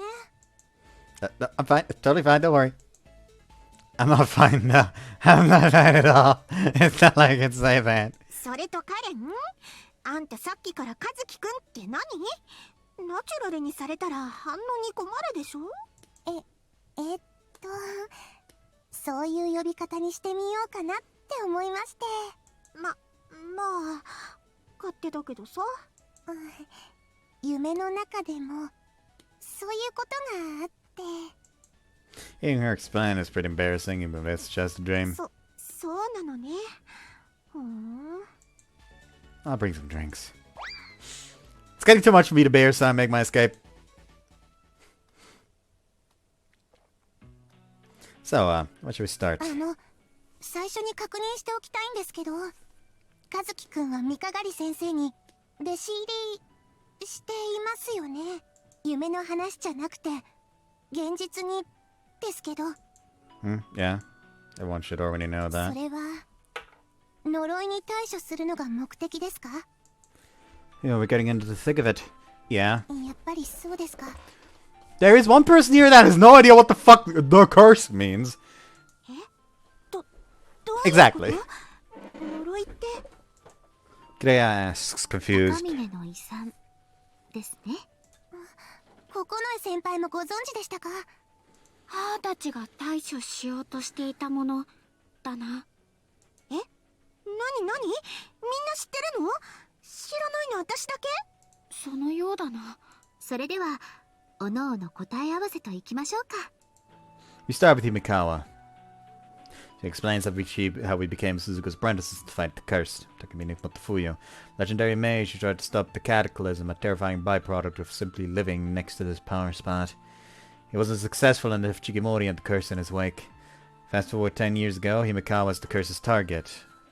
After her incident, Mikigari began planting magic circles all over town. Her hard work paid dividends this year when Mizu became the target of the curse. Mikigari's magic circle system helped prevent a tragedy. The guardian goddess Haru also made an appearance, but we managed to deal with her. Himikawa didn't mention her taking over Mashiro's body. It'd be rude to talk about this behind her back. そんなことが私の夢の中ではありました。へえ、なんともはや。もしも呪いの存在が事実なら、現実でも起こったことになります。和樹くんと三鏡先生がこれを解決したんですね。え？現実にっていうか、つい最近その守り神ってやつをあんたが解決したってこと？ No, not recently. Suzuku did. She did most of the work, actually. But yes, the curse had been dealt with, for now at least. それは私の夢の中でも同じです。私の知らないところでそんなことが。しかも標的が水木だったとはな。この前水木が広場で寝ていたとか言っていたのはそのことだったのか。 Yeah. しかし全く兄さんはすぐ黙ってそんなことを引き受ける。10年前にカレンが事故に巻き込まれて、それを一条が助けたことも現実に起こったことなのよね。はい。それは10年前にあった本当のことです。夢はこの4月に入ってからのことですから。はあ、まあ確かにね。そんなことがあれば憧れの人にもなるわよね。ゆうくんか。和樹さんと姫川さんの間にはすごい縁があったんですね。九重先輩も呪いについてご存知だったんですよね。ええ、まあある程度は。母に少し話を聞いたのと、それと自分でいくつかの資料を当たりました。ただそのうち知る日が訪れたかもしれません。それが三崎神社の次期宮司の務めですから。三崎神社の？風子さん、宮司を継げないんじゃ。 No, she isn't. 確か代々神社を継ぐのは魔法が使えない人なんですよね。うん、そうよ。今のしのこさんだってそうだし。だから外から後継者を迎え入れなきゃいけないって話だったんじゃ。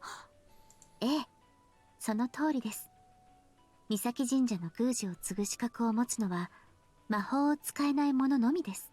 そして私は魔法を使えません。Revelation shocks everyone except me. だって風子さんは桜ヶ丘学園の学生じゃないですか。そもそもサイコメトリの使い手じゃないか。それ嘘です。そんな魔法の力はありませんので。あっけらかんと。どうして？だって楽しい学園生活を送りたいじゃないですか。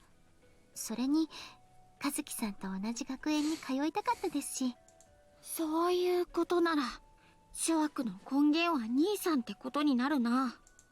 Wait, me?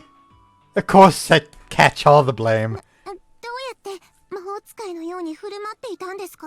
まあ雰囲気でしょうか。魔法以外の方法でもできることはあります。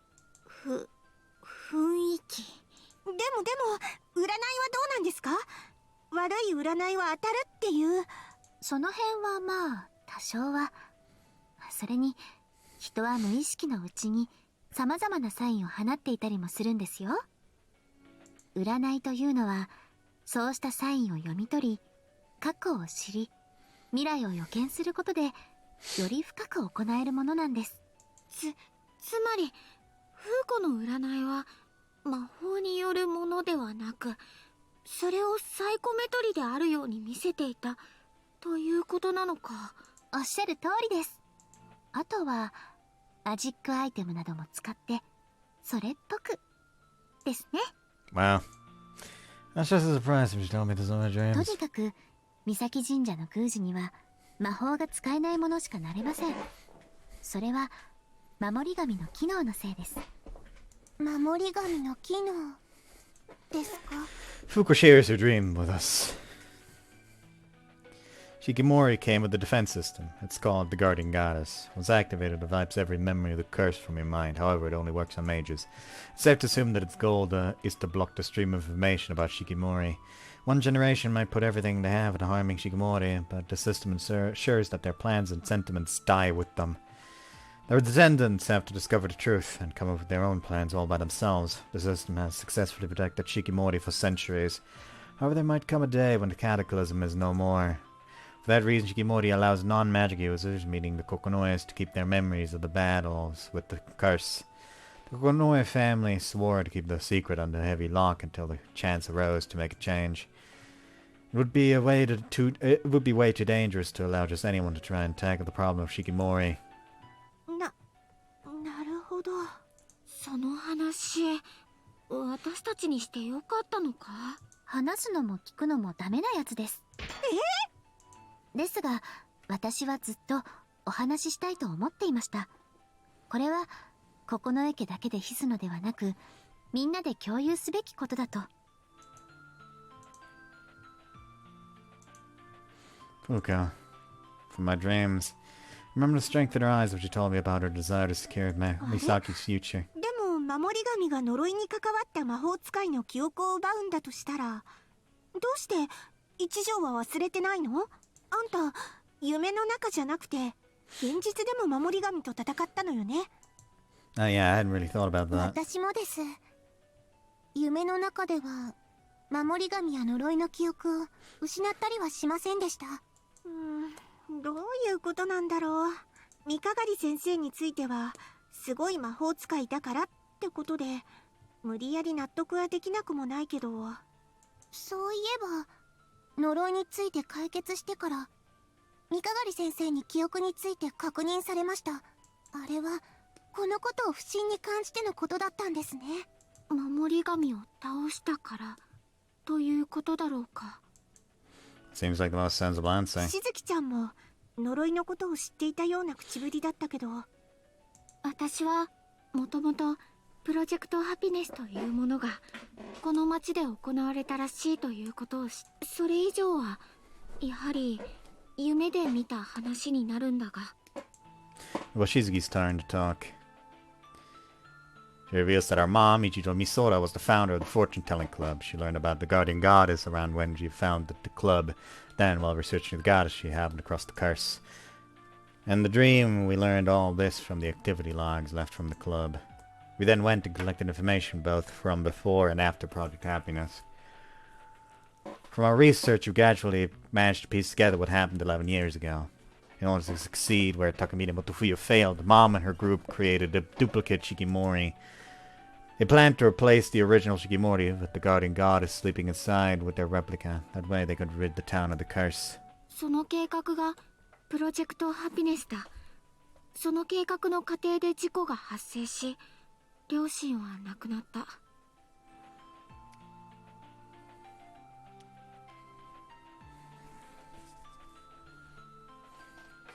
そんなことが。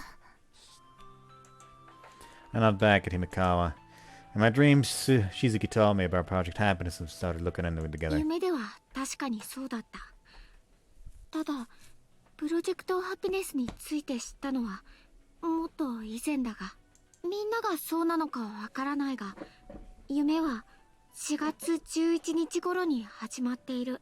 そして現実の私が4月11日に知っていたことと、夢の私が4月11日に知っていたことは完全に一致している。 She's essentially saying that they're more like tales from the past than dreams, and I have to agree. They should be dreams, but for some reason we all recall them perfectly, like memories from a week or two ago. 夢の中の私はきっとその状況に立たされたら現実の私でもそうするだろうという行動をとるんだ。それで夢の中で私は母の思いを追っていた。ごめんね。なんか変なこと聞いちゃったみたいで。気にしなくていい。もう10年も前のことだし、実際にその場にいたわけでもない。It's really fine, Kirigaya. ありがとう。ただみんなそれぞれに背負ってるものがあるんだなって思って。それに引き換え、私の夢なんて鉄頭鉄尾個人的なことだから結構恥ずかしくて。一条はわかると思うけど。Is it? そうよ。これじゃまるで私だけ浮かれた妄想してたみたいじゃない。どんな夢なんですか？言うの？いえ、もちろん無理にじゃないですけど。いや、言わないのは卑怯よね。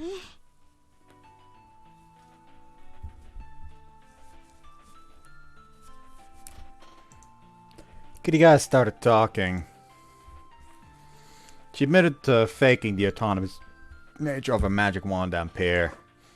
Then she told everyone how we fought Himikawa and Mashio at the mage tournament. And that I became her magic wand. あとはクラスの出し物としてマジックショーをやって一条と一緒にいっぱい盛り上がったとか。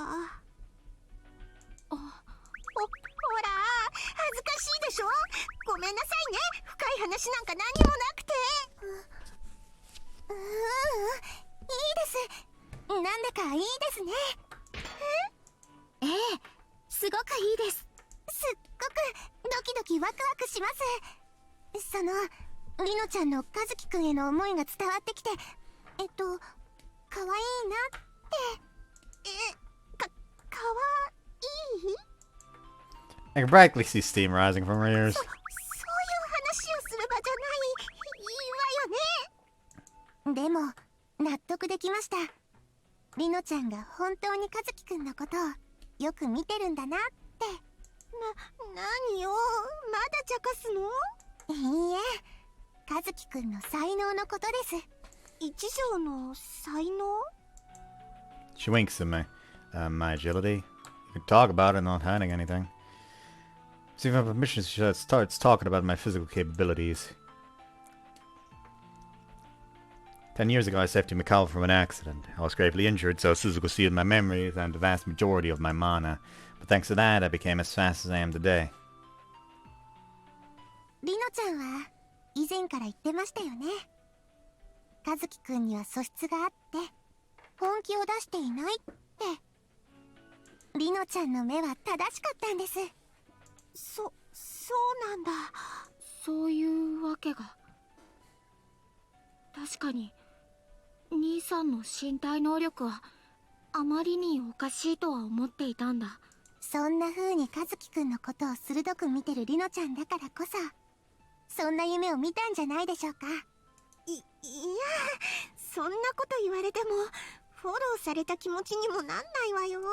Actually, she hasn't mentioned the entire thing with the other world that they got stuck in, that she forgot even in the dream, that only he remembers, that he would have to talk about.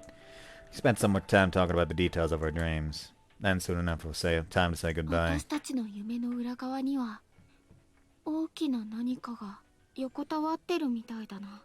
ええ、和樹くんが出てくるだけじゃなくて、それぞれにこの街の裏で動いている何かに関係しているような気がします。私の夢はほとんどそういう感じで。 No, you discovered that weird spirit world. とりあえずの情報の集約としてはこんなところか。いろんな話が出てきましたけど、どうしてこんな夢を見たのかというのは、どうして一条と共有しているのかもね。We agreed to sit down and talk again if some came up, then everyone sat their goodbyes.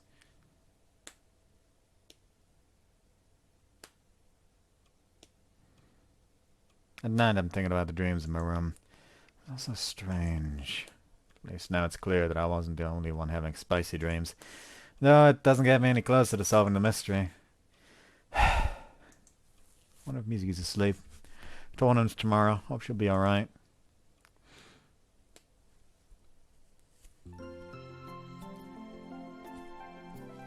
May the 4th, Friday holiday! The magic offering takes place at Misaki's shrine just as the mage tournament did. Toei's efforts really paid off. 4 teams signed up, 8 people in total. The tournament can commence without issue. Half the teams are friends. Mizuki with Mashiro and Himekawa with Kirigaya. Himekawa and Kirigaya demolished their first opponents while Mizuki and Mashiro managed to take the edge in a much closer match. It's time for the finals. Then...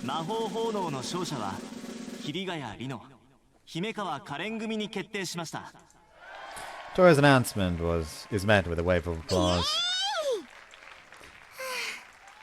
Mikawa and Kirigaya won and Mizuki and Mashiro came second.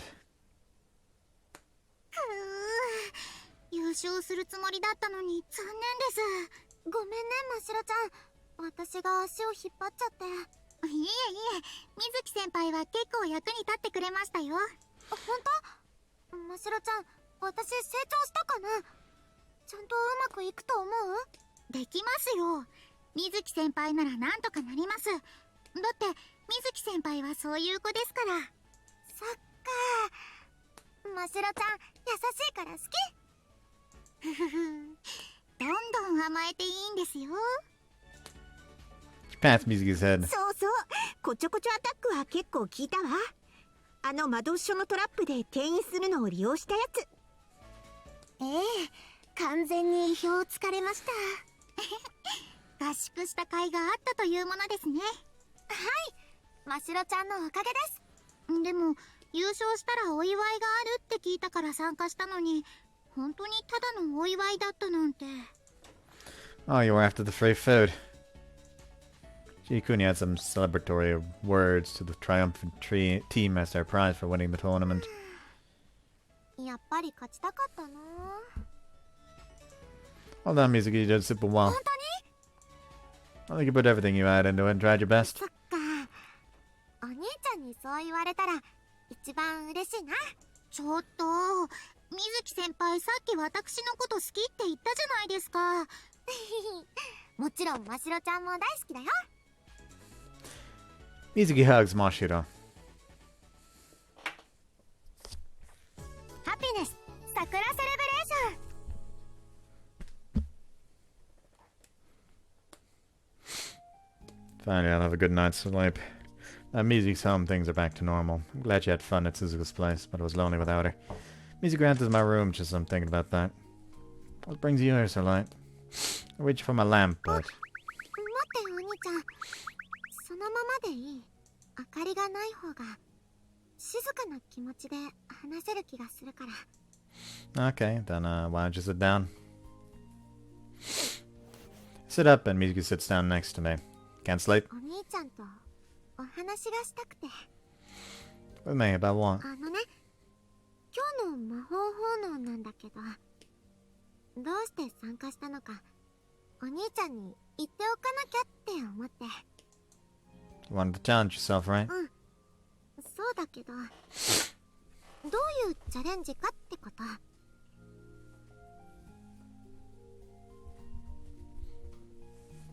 She wanted to challenge herself on winning the tournament, but she lost, so now she has to challenge herself on something else, and she's decided that her challenge is getting into her brother's pants. 私ね、お兄ちゃんにこっちを向いてほしかったんだ。 You want me to look at you? 私も何か特別なものが欲しくて、お兄ちゃんがこっちを見てくれるような何かが。もちろん今日のことだけでそれが手に入ったとは思ってないけど、私には他の子みたいな縁はないから。昔一緒に魔法を習ったとか、言い名付けだとか。 Mizuki told you already, you're my sister. There's no strong connection than that. 妹っていうのとはちょっと違うんだよね。温かく見守ってはもらえるけど。私にはしずきちゃんみたいなドラマもないし。 That's not true. I love you both just the same. 本当に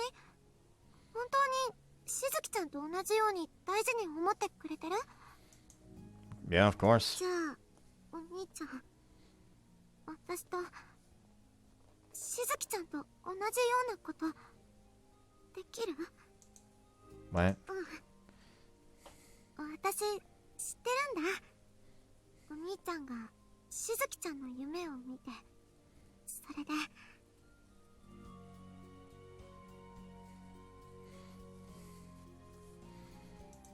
Mart's going into overdrive. Wait, Mizuki.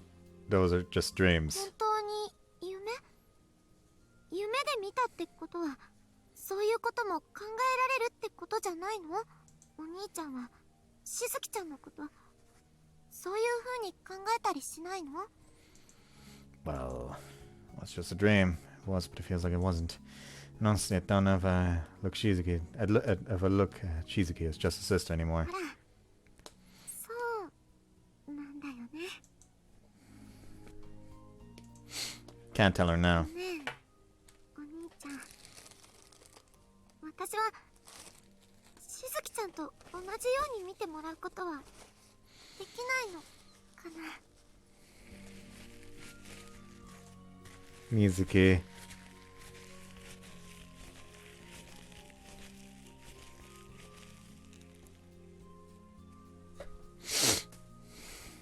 Better. He's staring right at me. I wanted to favor one of my sisters over the other, but now that things with Shizuki are so complicated, I don't know how I should treat Mizuki.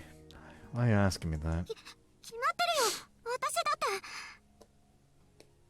お兄ちゃんのこと好きだから。私だってお兄ちゃんにこっちを向いてほしいからだよ。家族としてじゃなくて男の人として。それもちょっと違うかな。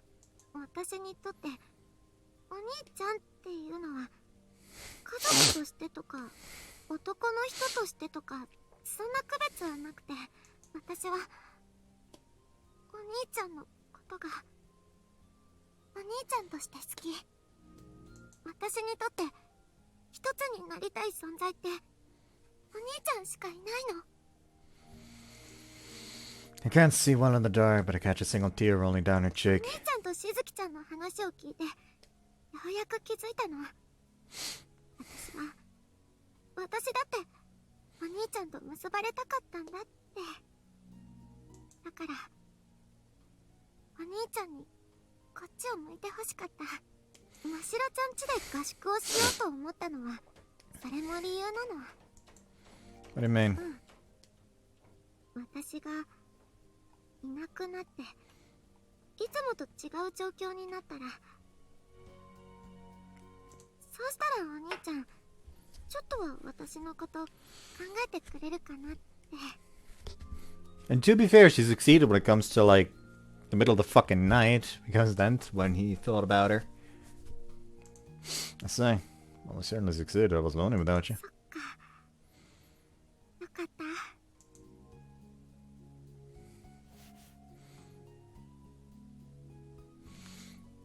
She scoots closer to me. お兄ちゃん、私お兄ちゃんがしずきちゃんとだけじゃなくてカレンさんたちの夢を見てるってことも知ってる。リノさんもフーコさんもみんなお兄ちゃんとつながってるって私感じてる。なのにどうして私はそうじゃないのかな。どうして私はお兄ちゃんと同じ夢を見られないのかな。ねえお兄ちゃん、私苦しいよ。苦しくてもうどうしたらいいのかわかんないよ。 Yeah, this true route is Mizuki route, isn't it? Mizuki. ねえお願いお兄ちゃん。私は別にお兄ちゃんが私だけを見てくれてなくてもいい。だけど私が私だけがお兄ちゃんの隣にいられないのは辛いよ。だからお兄ちゃん、私お兄ちゃんと。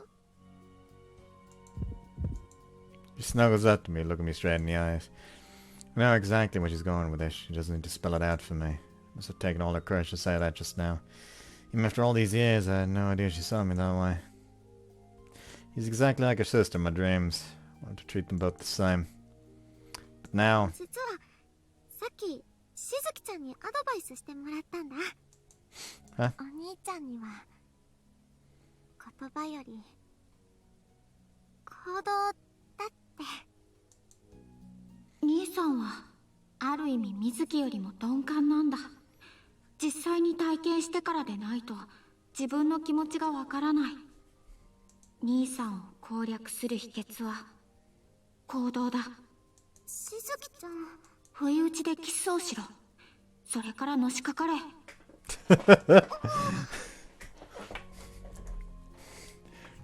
Feels like the time froze for a moment. じゃあお願い。私もお兄ちゃんの隣にいさせてほしい。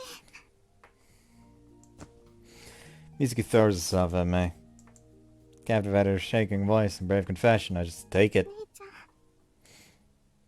きだよ。 Then she puts her lips on mine. At this point, I have no intention of refusing her, not after everything she told me tonight. I gently hug her trembling body, and she responds in kind.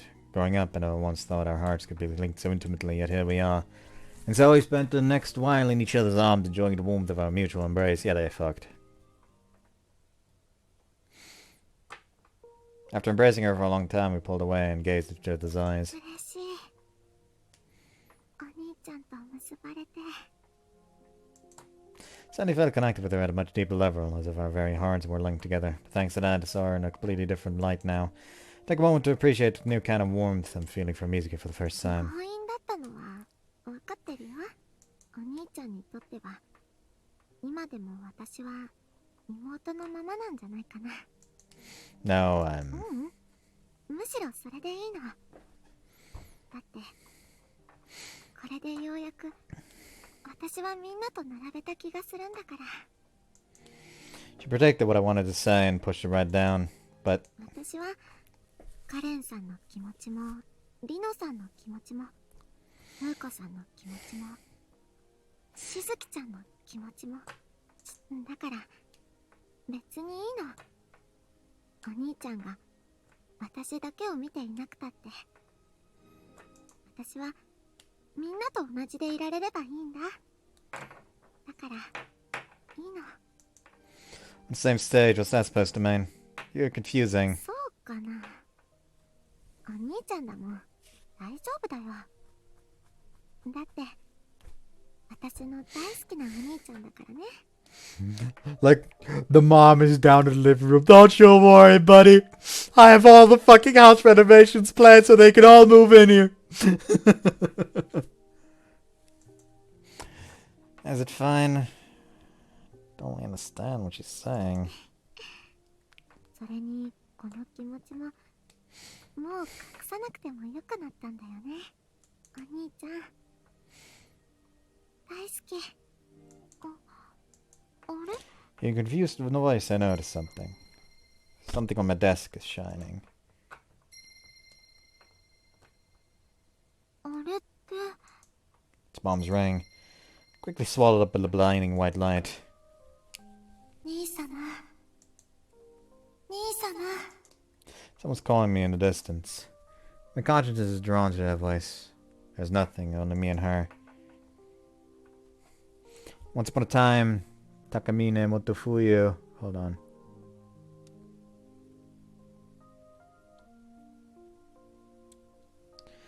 The heir to a noble family lived on these lands. He was a very shy, awkward, and reclusive person. He had a sister called Haruhime. Haruhime was a compassionate, kind girl loved by everyone in the town. Their personalities may have been polar opposites, but they loved each other deeply. Motofuyu was a mage, and he spent his days pursuing arcane knowledge. One day he discovered a phenomenon ruling these lands. Every couple centuries, a terrible disaster would ravage the town.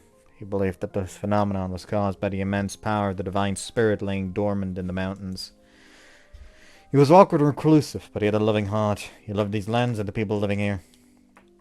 He wanted to save them from such disasters. Empowered by that wish, he used his magic to create an all-powerful magic wand, Shikimori. Shikimori would cause a small-scale accident once every 10 years. In turn, was able to defend against the terrible disaster of the divine spirit. Then spring came. The first victim fell to the power of Shikimori, a small child. Not many people knew about Shikimori, yet they all blamed Motofuya for the child's death. He was famous for studying the arcane day and night and for creating weird contraptions with various effects. The people gathered and attacked his estate. Haruhime approached her brother in the mayhem to tell him the 皆 following. もいずれ分かってくれます。兄様がこの地を愛し、この地を救おうとしたことを。いや、皆の言う通りだ。四季森が生み出すのは救いなどではない。呪いそのものだ。今後この地では四季森の力によって10年に一度桜が咲き続けるだろう。しかしそれも弔いにならぬ。この桜は呪いの花なのだ。I mean, to be fair, that's what people used to attribute cherry blossoms to. Like, they assume, they used to think that cherry blossoms bloomed on corpses, the leaves being colored that color because it absorbed the blood from the ground. I believe that was what it was. Hold on, let me look this up. What the fuck? Hold on.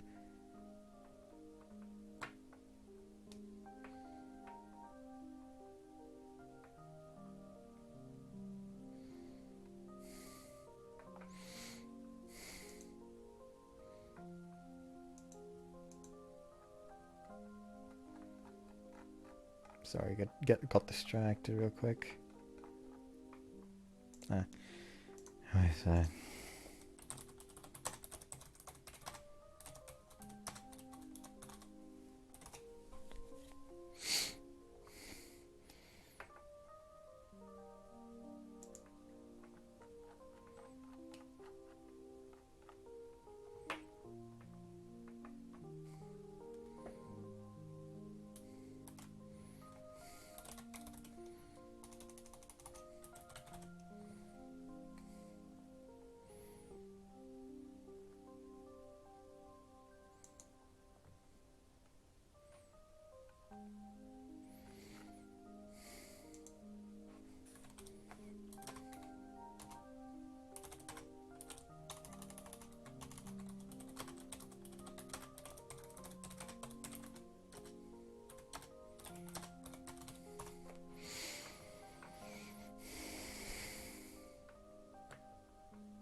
Who cares?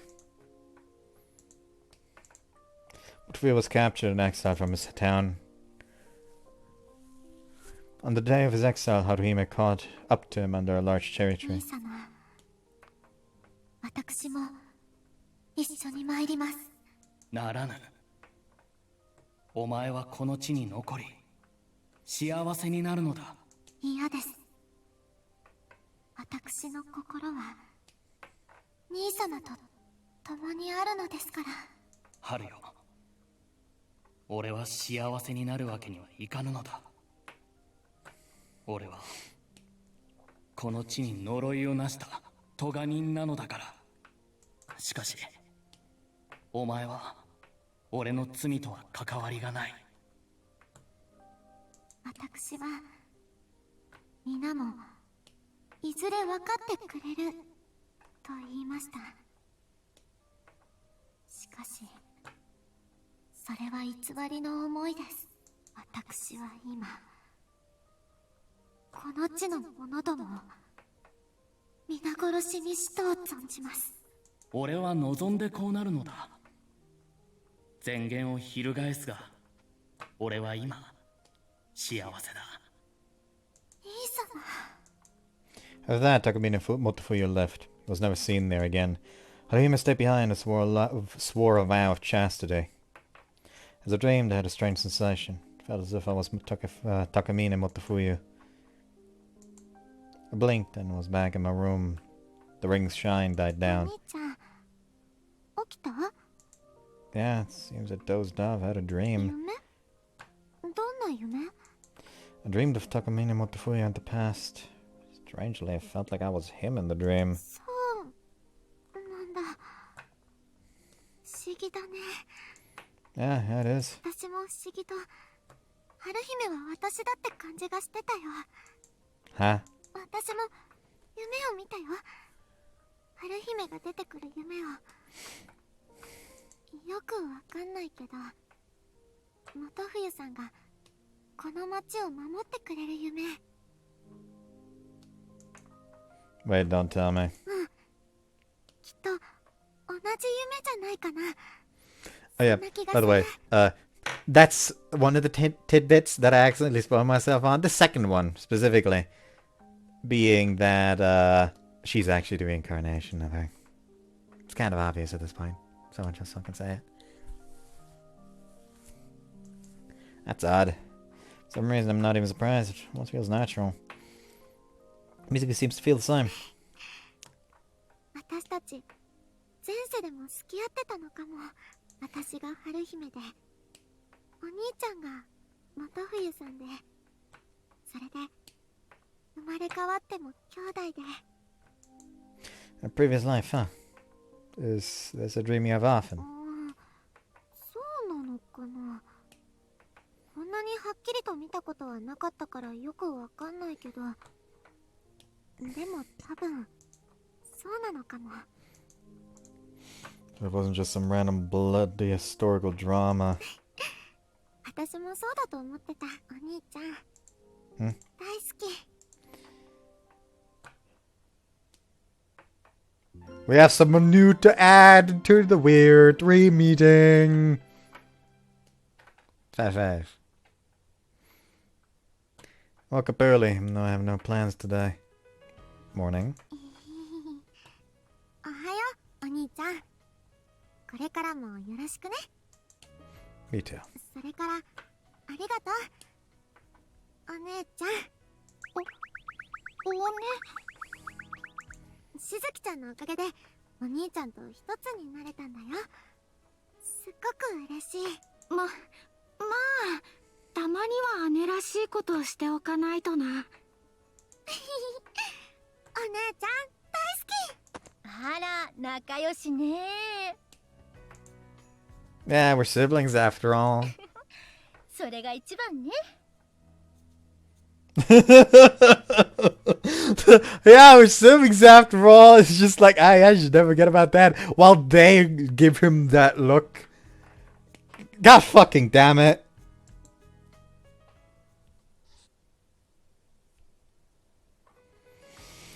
Even though it's a day off from school, Suzuka calls me to her office. I wonder what she wants. Excuse me. 一条先輩、おはようです。 Hey, Mashi, what brings you here? 水木先輩も帰っちゃいましたし、うちにいても退屈なんですよね。やあ、来たか。悪いな。祝日だというのに呼び出して。That's fine, not like anything planned. I'm gonna work through the holidays. Must be rough. まあ、これが趣味みたいなものだからな。So, what you need me for today? まあ、そう焦るな。とりあえずコーヒーでもどうだ？ Alright, I'd love one. Take a sip from my coffee and wait for her to start talking, but she isn't saying anything. There's a good chance to ask about something that's been on my mind recently. Doesn't sound weird, but is reincarnation a thing? は？本当に唐突だな。何かあったのか？ That's just something I've been thinking about. そうだな。あるといえばあるし、ないといえばない。そんな感じかな。That doesn't sound like a definitive answer. 確かなことは私とて何とも言えんからな。まあ、転生のような現象は確かにあるが、それを生まれ変わりというのか、時空を隔てた知覚のつながりと解釈すべきなのか、結局は人生観に行き着くからな。I say. Suddenly hear a knock on the door. 開いている。どうぞ。 She answers nervously. お邪魔しまーす。よう、来たか。 What are you doing here? あら、かすきくんも来てたのね。ほら、みずきちゃんを止めてもらったじゃない。だから鈴子にそのお礼を言いに来たのよ。I see. Makes perfect sense. というか、どうしてかずきくんもいるの？お休みの日まで魔法のお勉強？ I know Suzuku called me. ああ、それで鈴子、今回はありがとね。みずきちゃん、すごく楽しかったって言ってたわ。そうか。はい、これお土産。キッシュ焼いたの。お口に合えばいいんだけど。それはすまない。まあミオンが作ったものなら大体は口に合う。こちらがましろちゃん？ミオンさん、いつも母がお世話になっています。 She nods at Ma, acting like she's all so polite. いえいえ、こちらこそ。はじめまして、ましろちゃん。みずきちゃんと仲良くしてくれてありがとう。いえ、私も楽しかったですから。不思議。初めてなのに、なんだかそんな気がしないわ。やっぱり鈴子の娘さんだからなのかしらね。私も母や一条先輩にお話を聞いているからでしょうか。ずっと前から知っている気がします。でもよかった、会えて。実は前から気になってたのよね。ああ、考えにふけっているところ悪いが、実を言うと真白は私の娘じゃない。What's she thinking? What's she thinking? Just throwing that out there. I mean, it's true, but maybe she should have been a bit more delicate with it. She goes on, explaining the situation to Ma. そうだったんだ。そういう事情があったからミオンには知らせなかったんだ。なるほどね。そのことは分かったわ。でもね、だとしてももうちょっと友達として何かあるでしょ。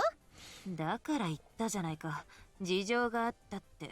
ましろちゃんが来る前から全然連絡くれてなかったじゃない。まあ忙しくてな。そんなの言い訳になりません。もう何年もまともに連絡くれてないのよ。同じ学園に職場があるっていうのに。発注書は流してたぞ。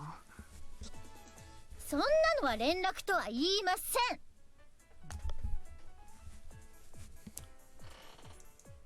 Ma's going hard on her. おい、一条和樹、ミオンになんとか言ってやってくれ。 Why me? You made your bed, now sleep in it. 君を呼んだのはこのためなんだ。は？ミオンが来たら責められるの分かってるだろ。だから助太刀してもらおうと。So stupid. Look, you're friends. Work it out. バカって言ったな。師匠に向かってバカって言ったな。バカは鈴子よ。お礼を言いに来たんじゃなかったのか。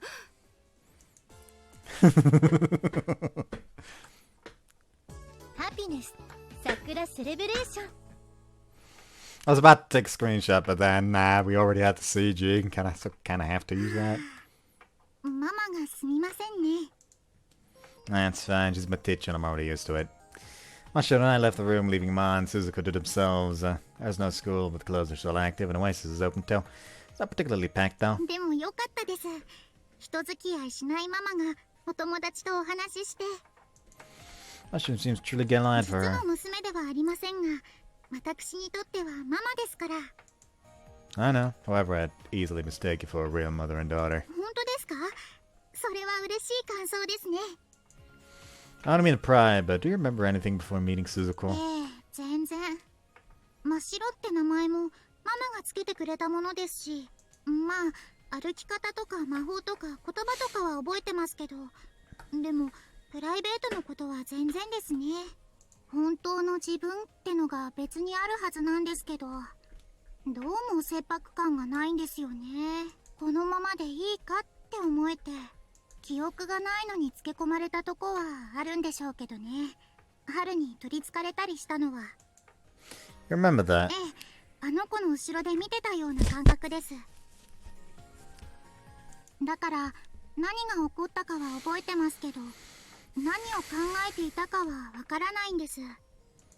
I say. ママの魔法を食らったりして大変でしたけど、でもちょっと楽しかったりもしたんですよ。 Was it? だって悪役プレイって楽しいじゃないですか。 She chirps nonchalantly. Yeah, it's like the apple of the tree for those two. 普通に話してくれてありがとうです。 Come on, I'm thankful for that. It's only natural.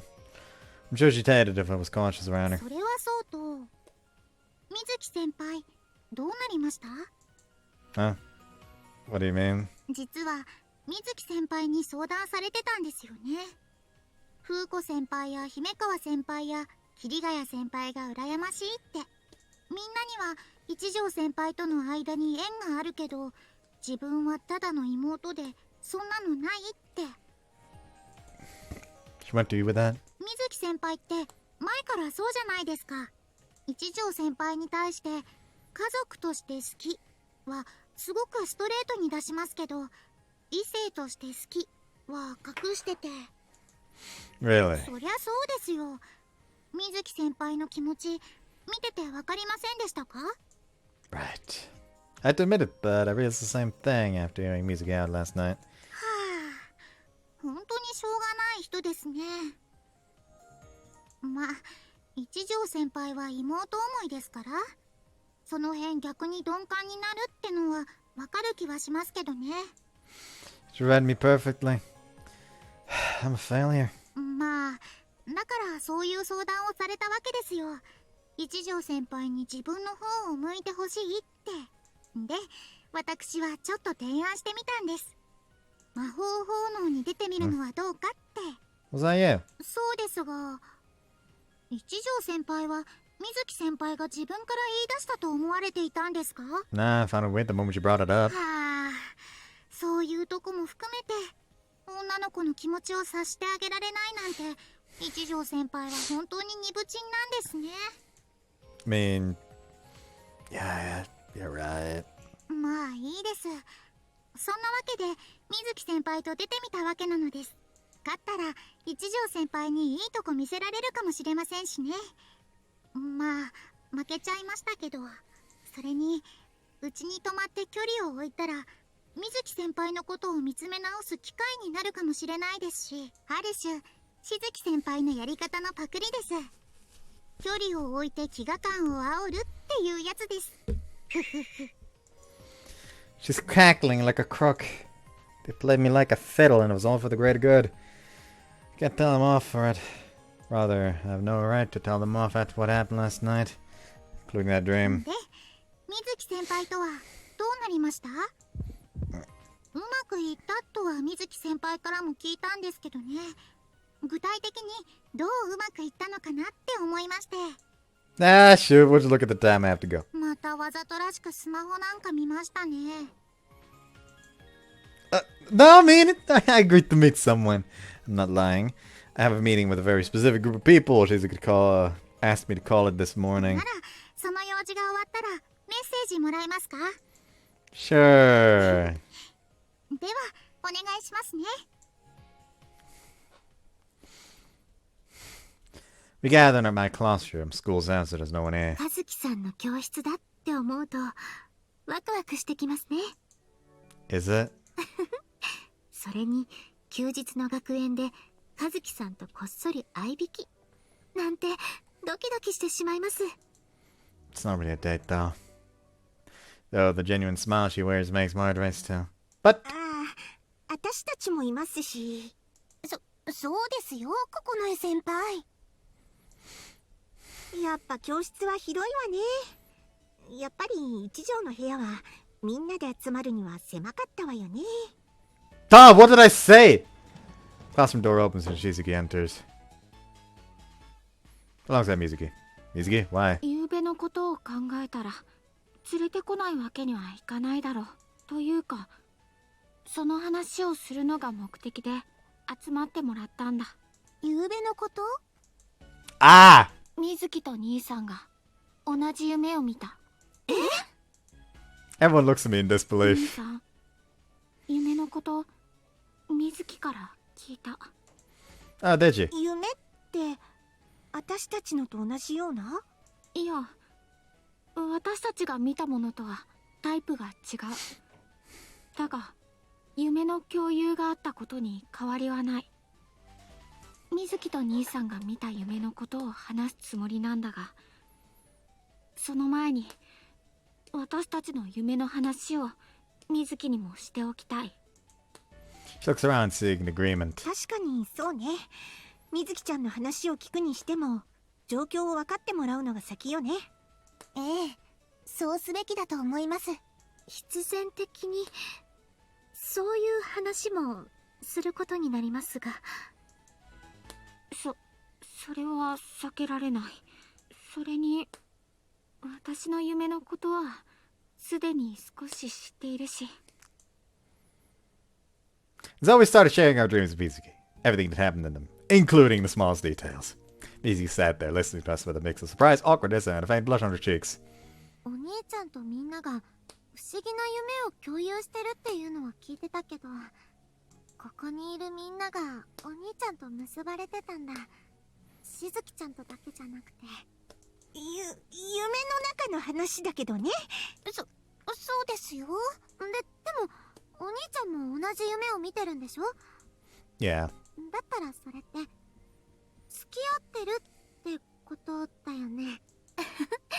それはもう隠しようがありませんね。ここにいる4人が4人ともね。 Well, that's true. It still feels a bit off, though I probably shouldn't say that out loud. そっか。不思議な感じ。でもわかるよ。だってお兄ちゃんは素敵な人だから。いろいろあったんだね。私のことを守ってくれたり、それにお母さんやお父さんのこととか昔のこととか。私たちが見た夢はざっとこんなところだ。水木、この夢が何なのか私たちは突き止めたいと思っている。うん、わかった。 She takes a step back and awkwardly opens her mouth. ゆうべお兄ちゃんと結ばれて、それから不思議な夢を見たんです。 You didn't have to tell them that you had the dream after you fucked! Especially since this now essentially puts you at the front of the pack now. Everyone else dreamed of having sex with him. You've had sex with him. Also, they really weren't just...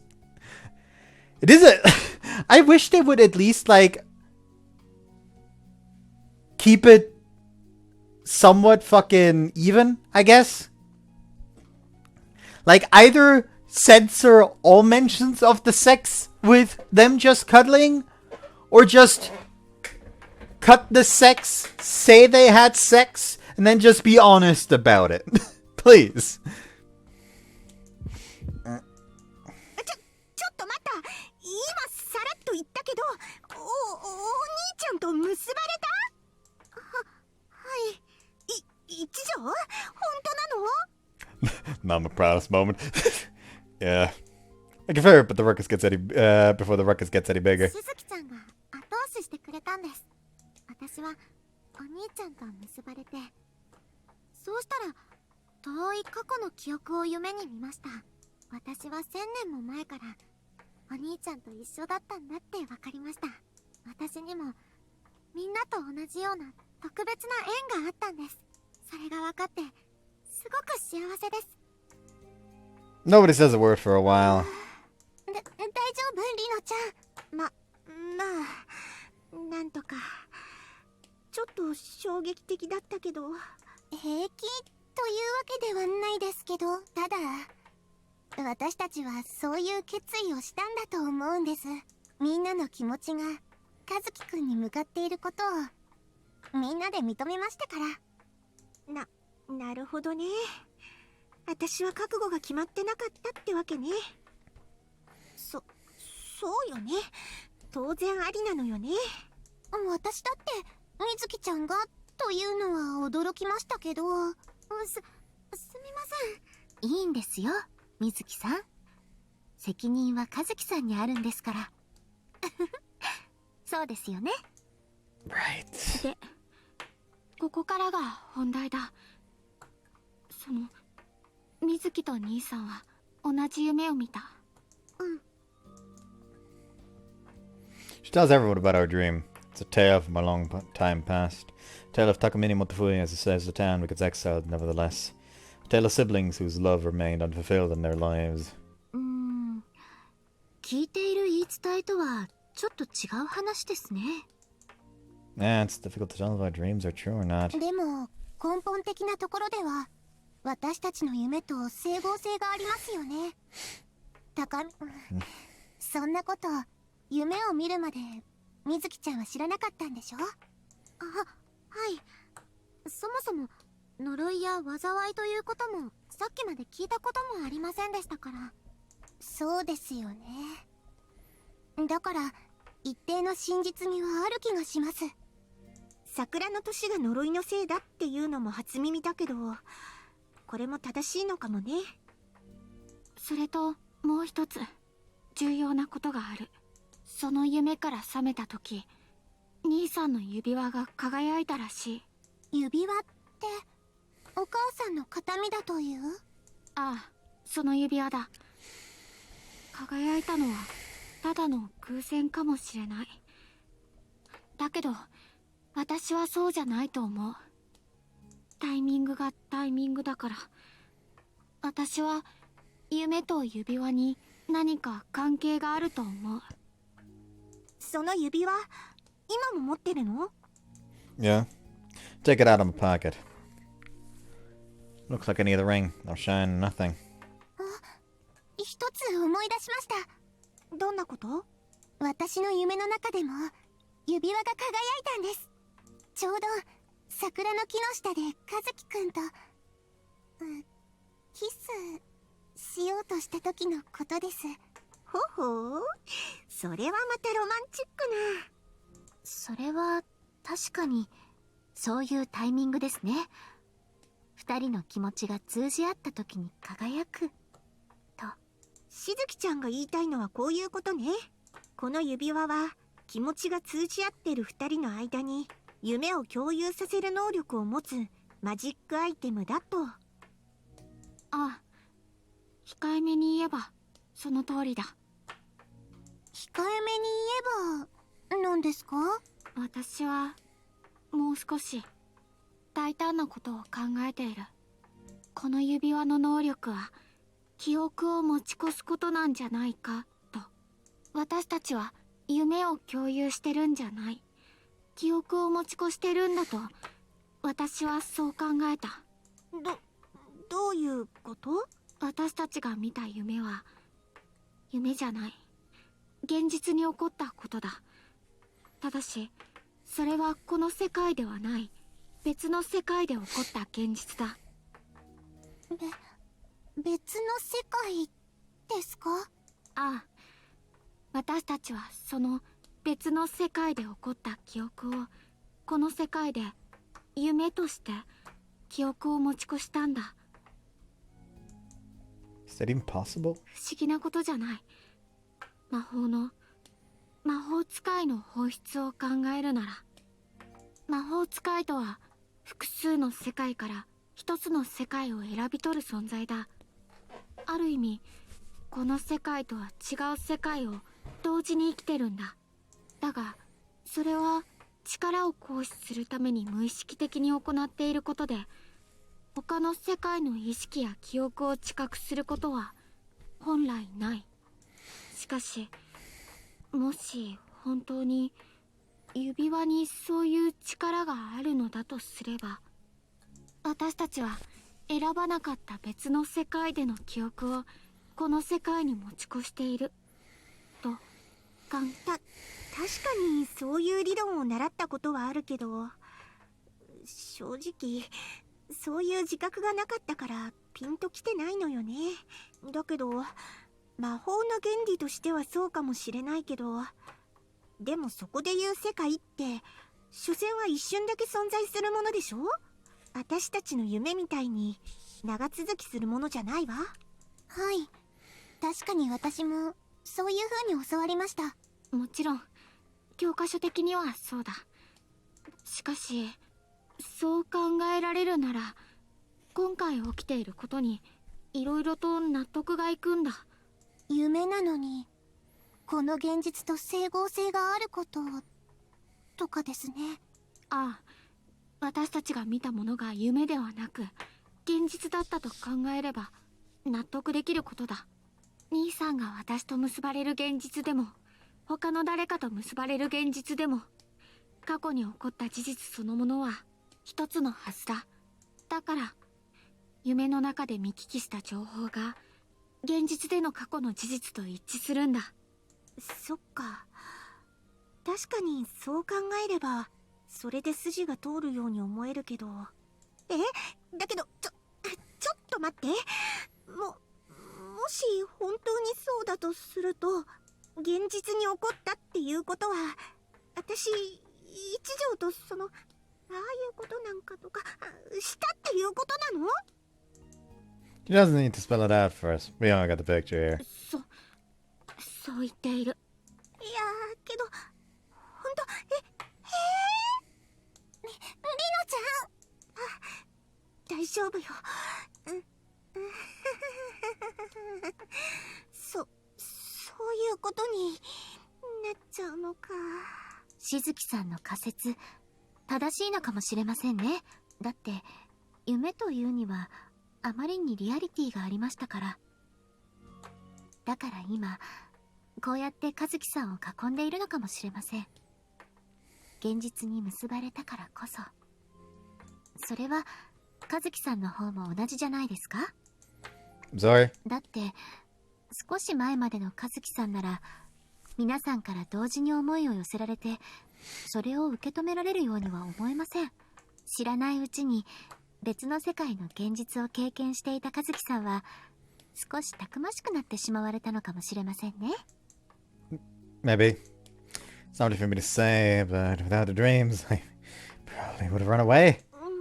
それはまあそんな感じもするわね。そうですね。Feel blood rush to my face as all eyes turn on me. 現実である以上はちゃんと受け入れないといけませんね。和樹さんはここにいる全員と結ばれたんです。 Right. All I could do was nod in silence while grappling with the ramifications of that hypothesis. I sent Masha a message when we're done, as promised. She answers that she's waiting at the fortune-telling club. So, what do you need from me? What do you need me for? I sit across from her. I was worried she'd push me for an answer on the music thing, but luckily she didn't. 私の用というより一条先輩の方こそ私に用があるんじゃないかなという気がしまして。 What do you mean? なんだか一条先輩落ち込んでるような気がしまして、それで慰めてあげたいな。 What the heck? Does it show? Man, I haven't really been feeling down, but I've had a lot on my mind about these dreams, or maybe memories. まあ勘違いなら勘違いでいいんですけどね。ただ大事な人が落ち込んでたら悲しいじゃないですか。 Precious friend. You're talking about me. そりゃそうですよ。他に誰がいるんですか？私にはあなたしかいないんですから。 This doesn't feel like a joke. Can you explain what you mean by that? Sorry, but I don't really get it. どういうことも何も私の半分を形作っているのはあなたですもの。私の半分はママで半分はあなたなんです。 Is she gonna suddenly call him Papa? ほらバレンタインの頃初めて会ったじゃないですか。 Yeah, you gave me a 20-yen chocolate piece, right? あの頃はまだママに保護されて紐浅く、実のところ心細かったんです。道もよくわかりませんでしたし。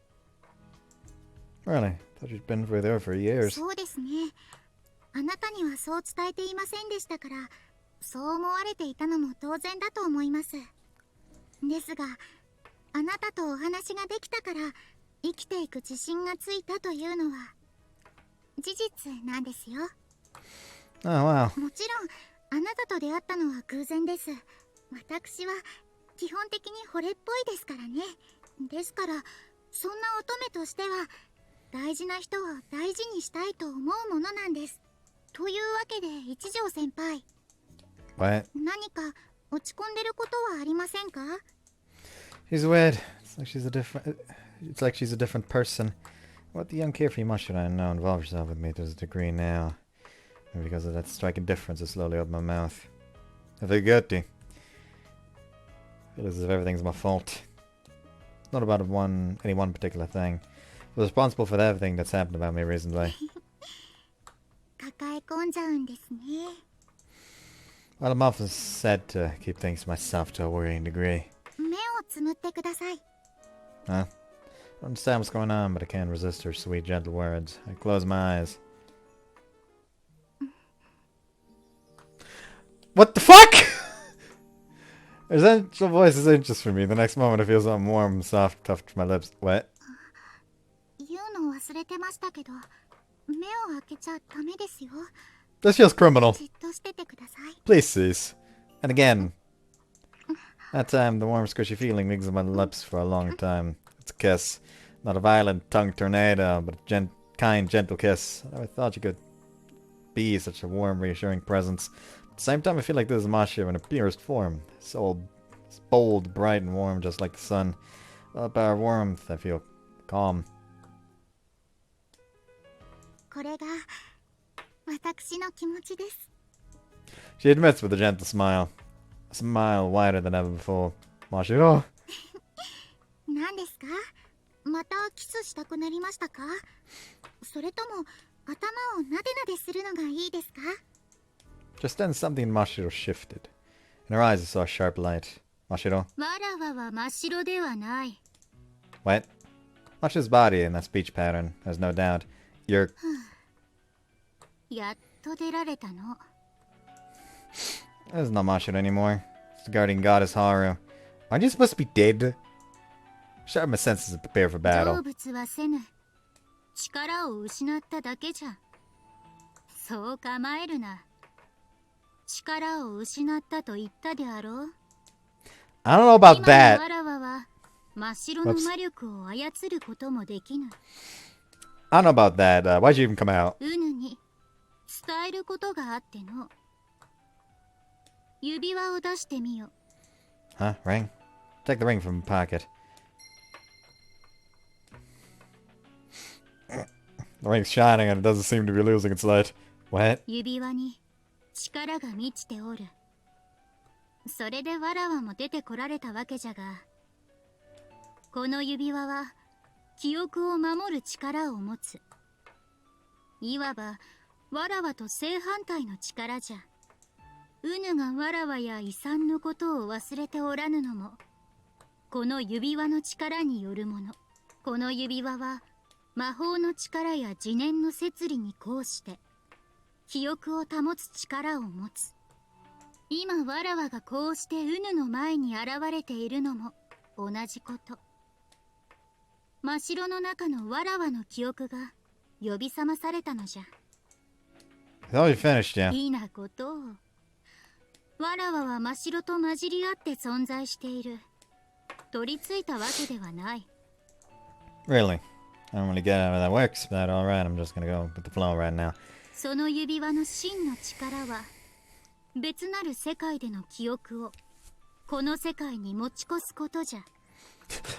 Alright, hold on. I'm gonna call call it a meeting. Just like opens a group call on the phone. Yeah, everyone, it's confirmed. Memories from another world. Oh yeah, the guardian goddess is talking to me right now. Don't worry, I don't know what's fucking going on either. Nah, you don't need to rush over. It's fine.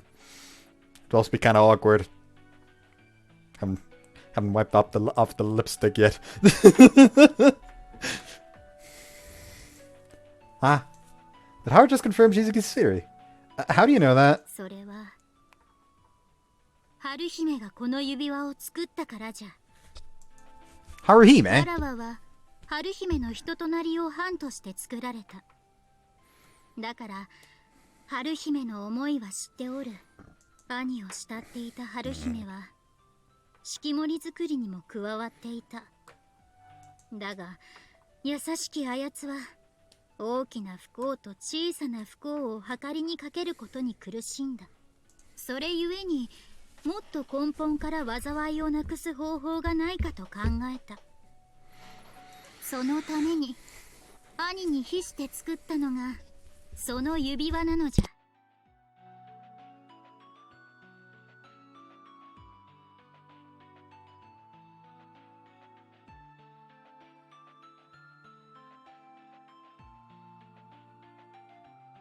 その指輪自体はさほど大きな力を持たぬ。記憶を守ることしかできぬ。しかし記憶を守ることによって真に優れた魔法使いを見出すことができるのじゃ。 Exception mages. それは単に強い魔法を使うだけのものではない。魔法の力だけではなく人品の気高さをも併せ持つ。真に優れた魔法使い、それは多くの世界をひとときに生きる魔法使いなのじゃ。もうわかるな。ウヌにはできるやもしれんのだ。Me. 高峰元冬にはそれが叶わなかったが、ウヌならば。 And tell me, how can I defeat the cataclysm? I understand that once every couple hundred years our town would practically be wiped out. What if we decide to curse to stop the next cataclysm from happening? In other words, we've neutralized the curse a bunch of different ways, but have all just been temporary この solutions. 世界で行ったこともそうじゃったな。 Exactly, we've tried many, many times and have never been able to deal a single blow to the cataclysm. That's why I'm turning to you. You're great about what the Fuyus. There must be something you know that we don't. 災いが何であるかはもう知っておるな。 Yeah? 選択の理念属性を持つこの町では人々の選択の幅が普通より大きいんだ。だがこれはいいことばかりじゃない。選択の幅が大きいとその結果世界に生じるアンバランスもまた大きくなる。この町はな、過剰に幸運なんだ。だが世界は均衡を目指す。あまりに大きなアンバランスを世界は修正しようとするんだ。幸運に傾いたバランスをどうやって修正するか。それは不運をもたらすことによって以外にない。この不運のことを一部の先人は災いと呼んできた。According to Suzuka, the universe created a cataclysm in order to balance the scales. 災いの説明としては妥当じゃの。 But how can we fight against the law of the universe? Is it そう possible? か。まあウヌが無理というのであれば無理なのじゃろう。 I don't want to believe that. What should we do? How can we destroy the cataclysm? 災いを消し去ることはできぬ。ウヌの言う通り世界の摂理であるがゆえな。 It is, you aren't trying to fight a law of the universe, so just get rid of the factor that causes the law of the universe to take effect. だが災いが起きるにも理由はある。 According to Suzuka, Mizaki is steeped in good fortune because the power spot's residence is choice. So I'm thinking, what if we strip the power spot's residence? Is that possible? 不可能じゃろうな。パワースポットとはすなわち現象じゃ。雷から電気の属性のみを失わせることはできんじゃろう。 So we basically can't do anything as long as the people of Misaki continue to use ウ magic. ヌが無理というのなら無理なのじゃろう。ふん、一条美空の息子ともあろうものが情けない。 I'm sorry. あやつはどんな場面であっても決して諦めるということだけはしなかったぞ。 Wait, how you? ああ、真っ白が起きたがっている。 She bobs her head down. No, stop! Don't go there! So many things I want to hear. 悪いがそういうわけにもいかぬ。わらわはこ Wait, れにて。 wait! Scream in vain at the fleeting horror. There isn't any visual change, but I can tell that Mashu has returned. She leans on the desk and tries to catch her breath. 出てましたね。今、春が。Yeah, do you remember? この前と同じですよ。喋ったことは覚えてますが、何を考えてたのかとかはわかりません。わからないことはたくさんありますけど。何なんですか？多くの世界をひとときに生きる魔法使いって。Well, I don't know what to say. Because that's true, and my red string of fate is connected to everyone これ simultaneously. はクリル隊を開催する必要があるようですね。What the fuck is a kurultai? Where the fuck are we now? Tusker? Because that's what that word sounds like it came from.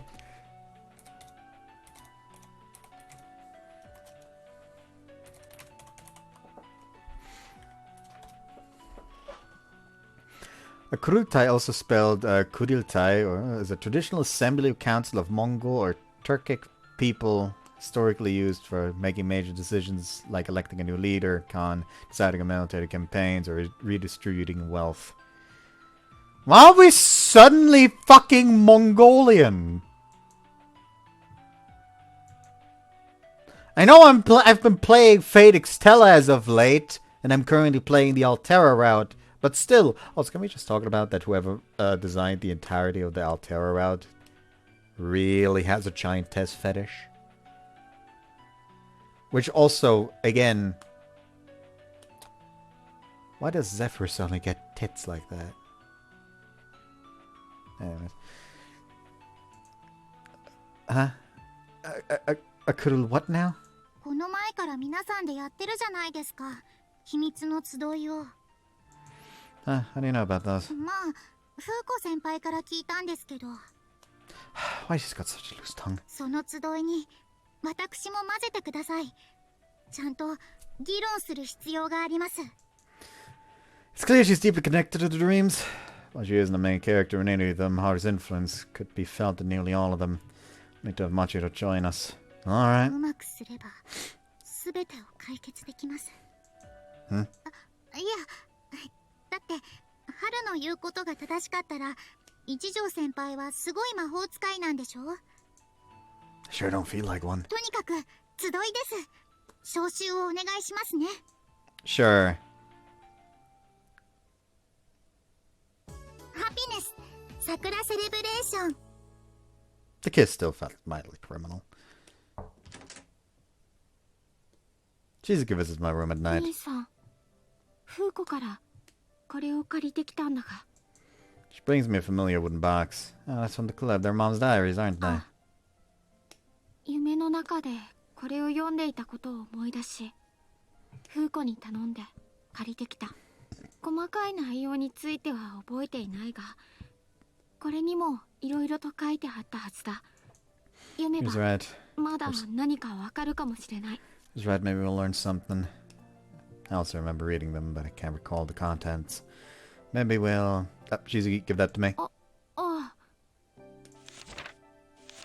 Open the box and flip the pages, depending on the hazy memories. There should be something about the ring in here. Here, this is it. Found it in one of the books and started reading. I spent the day with Haru. It was really fun. She told me that she was happy to have made a friend and then showed me to a place where something interesting is buried. Baron was buried a long, long time ago, but everyone's completely forgot about it. She used detection magic to find it. We started digging and found a ring. It's really old, but there's mana coursing through it. Haru said that this ring can protect memories. Luckily, I never forget anything important, so I don't need it. But she wants to give it to me, so I'll treasure it. 兄さん、これは It's Mom's notes about the ring. I think it's just as Haru said. 春。 Yeah, I met her today. I went to meet Mashu in the club room when she appeared. 詳しく教えてくれ、兄さん。 Sure. I explained the whole conversation with な Haru. るほどな。日誌の内容と春の言葉、兄さんの持っている指輪の力についてはほぼ推測していた通りということで。 Yeah, me too. それで兄さん、真白自身はこのことを把握しているのか？ Yeah, she can hear and understand what's happening around her while Haru's in な control. るほど。であれば兄さん、真白も含めてこの話をみんなにもするべきだろうな。 Yeah, I agree.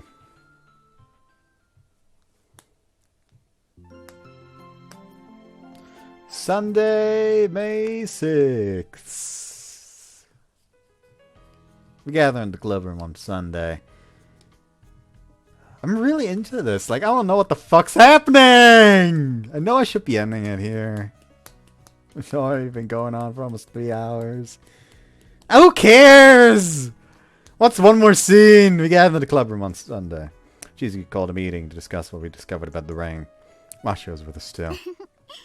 皆さん、どうして私がここにって顔をしていらっしゃいますね。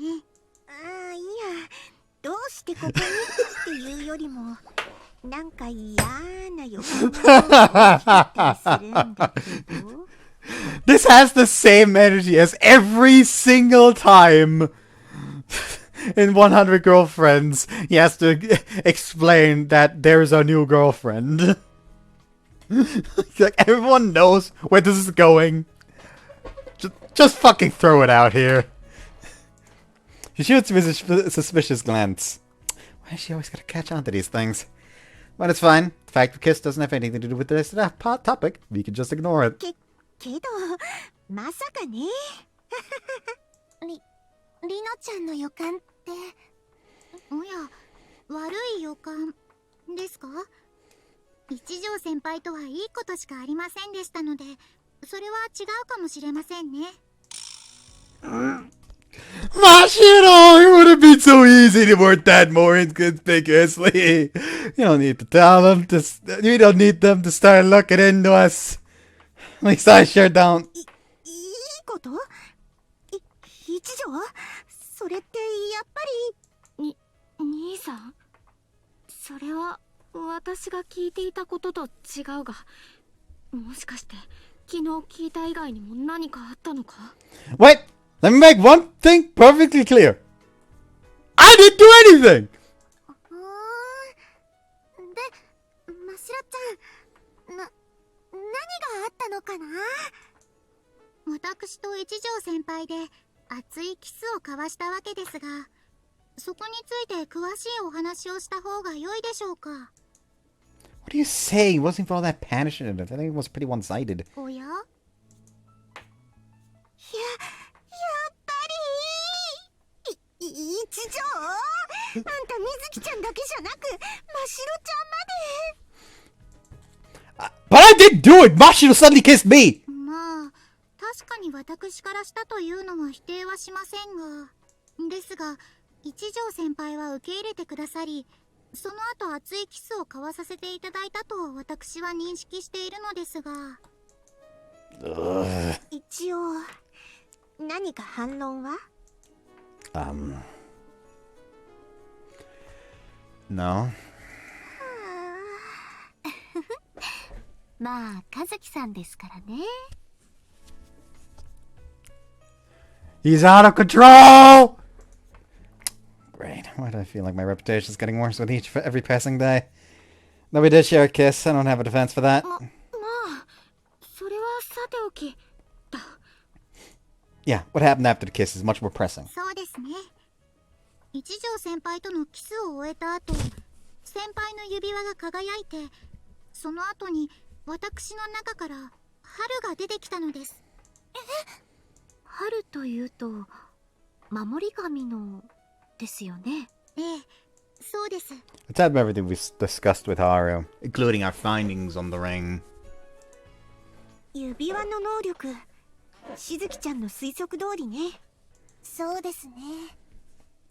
だけど、あの夢が本当にあったことだっていうのは、どう受け止めていいか、正直よくわかりません。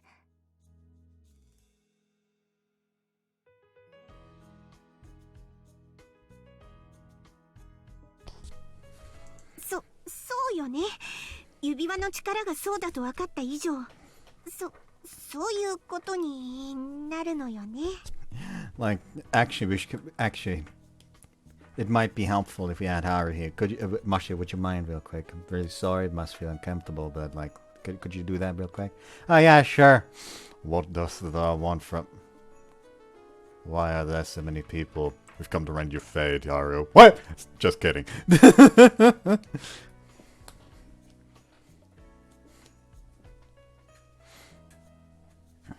大だとすると、和樹さんが私たち全員に手を出されたということも確定になりますよね。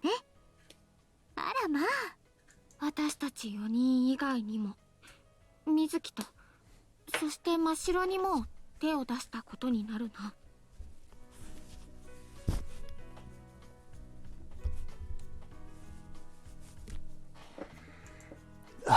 Well, I don't have anything to say about Mizuki and Mashiro. That happened. But I don't feel like anything I did with the rest of you really happened, if you get what I mean. それだって他の世界のあんたがってわけだし、あんた自身にも記憶があるって言うなら同じことじゃないのよ。Is that how it is? This whole otherworld thing is just going over my head. はあ、なるほど、そういうことだったのですね。皆さんの話からなんとなくつかめてきました。つまり一条先輩はハーレム野郎さんということになるのですね。Why do you have to put it like that? After that, we shared our dreams, or more accurately, our memories with Mashiro. Everything, including how I dated each and every one of them in different worlds. やっぱり一条先輩は全くもって困ったハーレム野郎さんなのですね。すべて実際に起こったことというわけですから。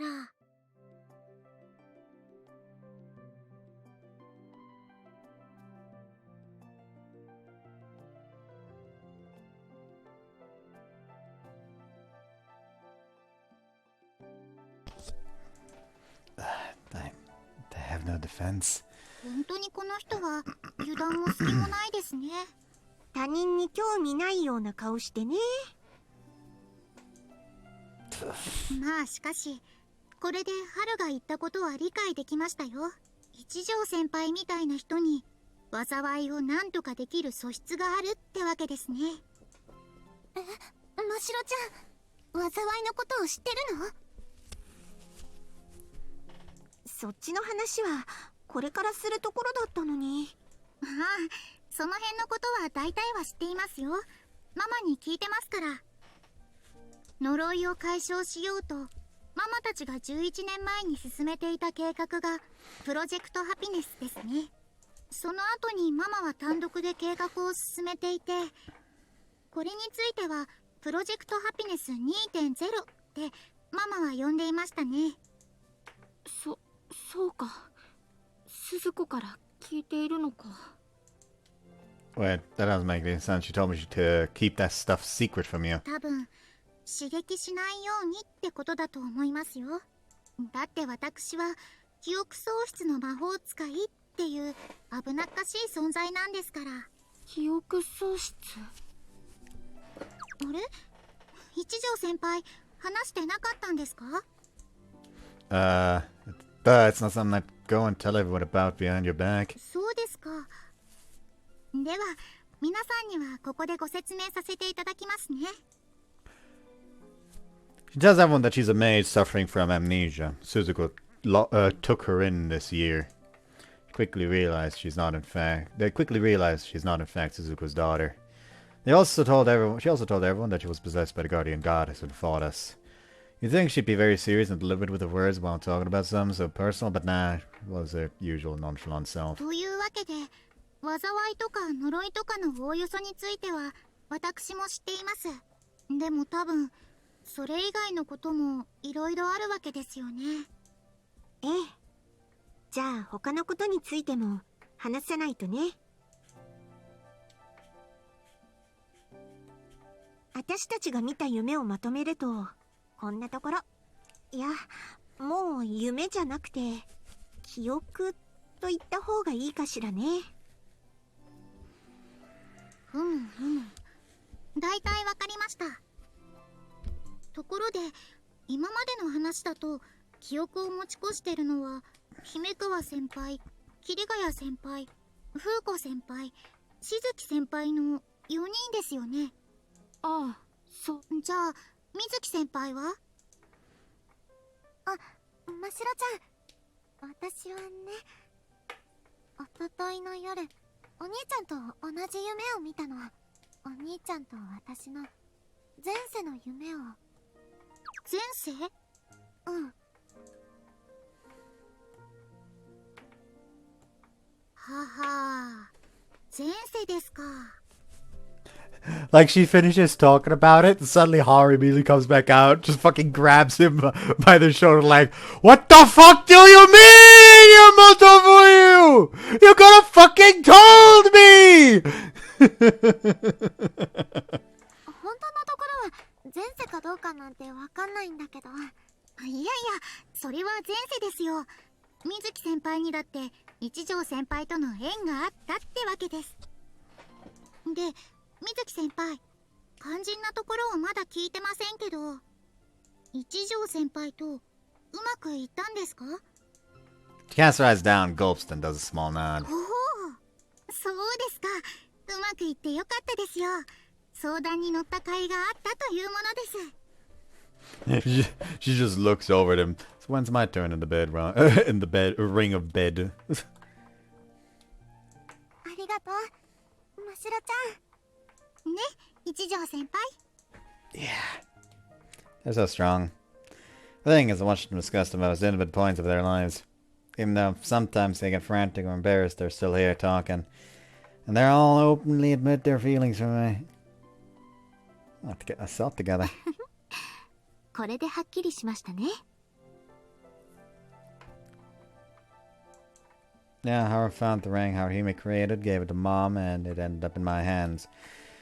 Then, through the power of the ring, we shared memories from other worlds. その指輪を和樹くんが今手にしている理由ですね。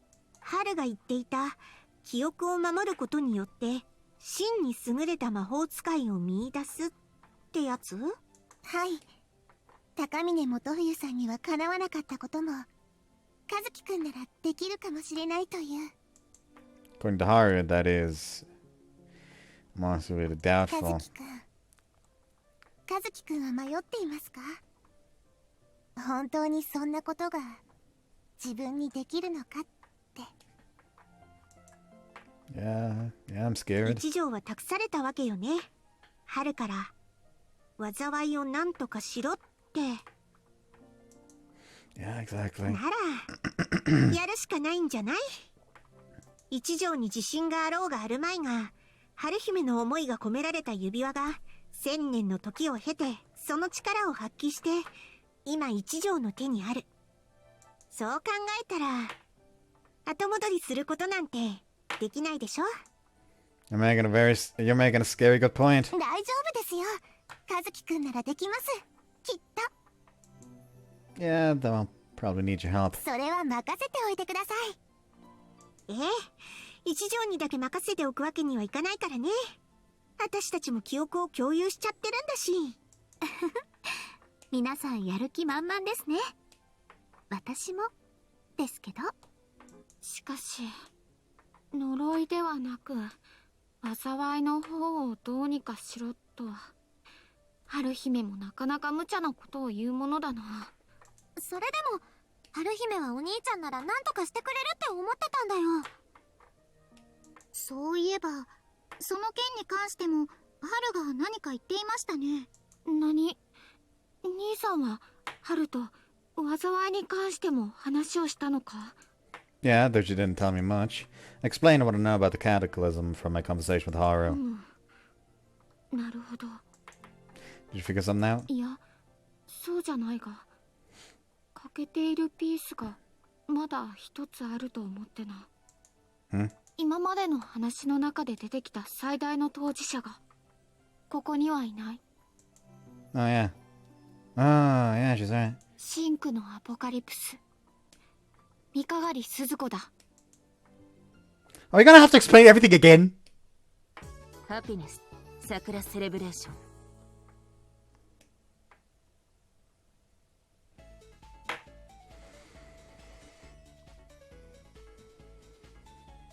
I can do a bit more. We immediately marched to Suzuka's office. Luckily, we found her in there. Thank goodness she's a workaholic.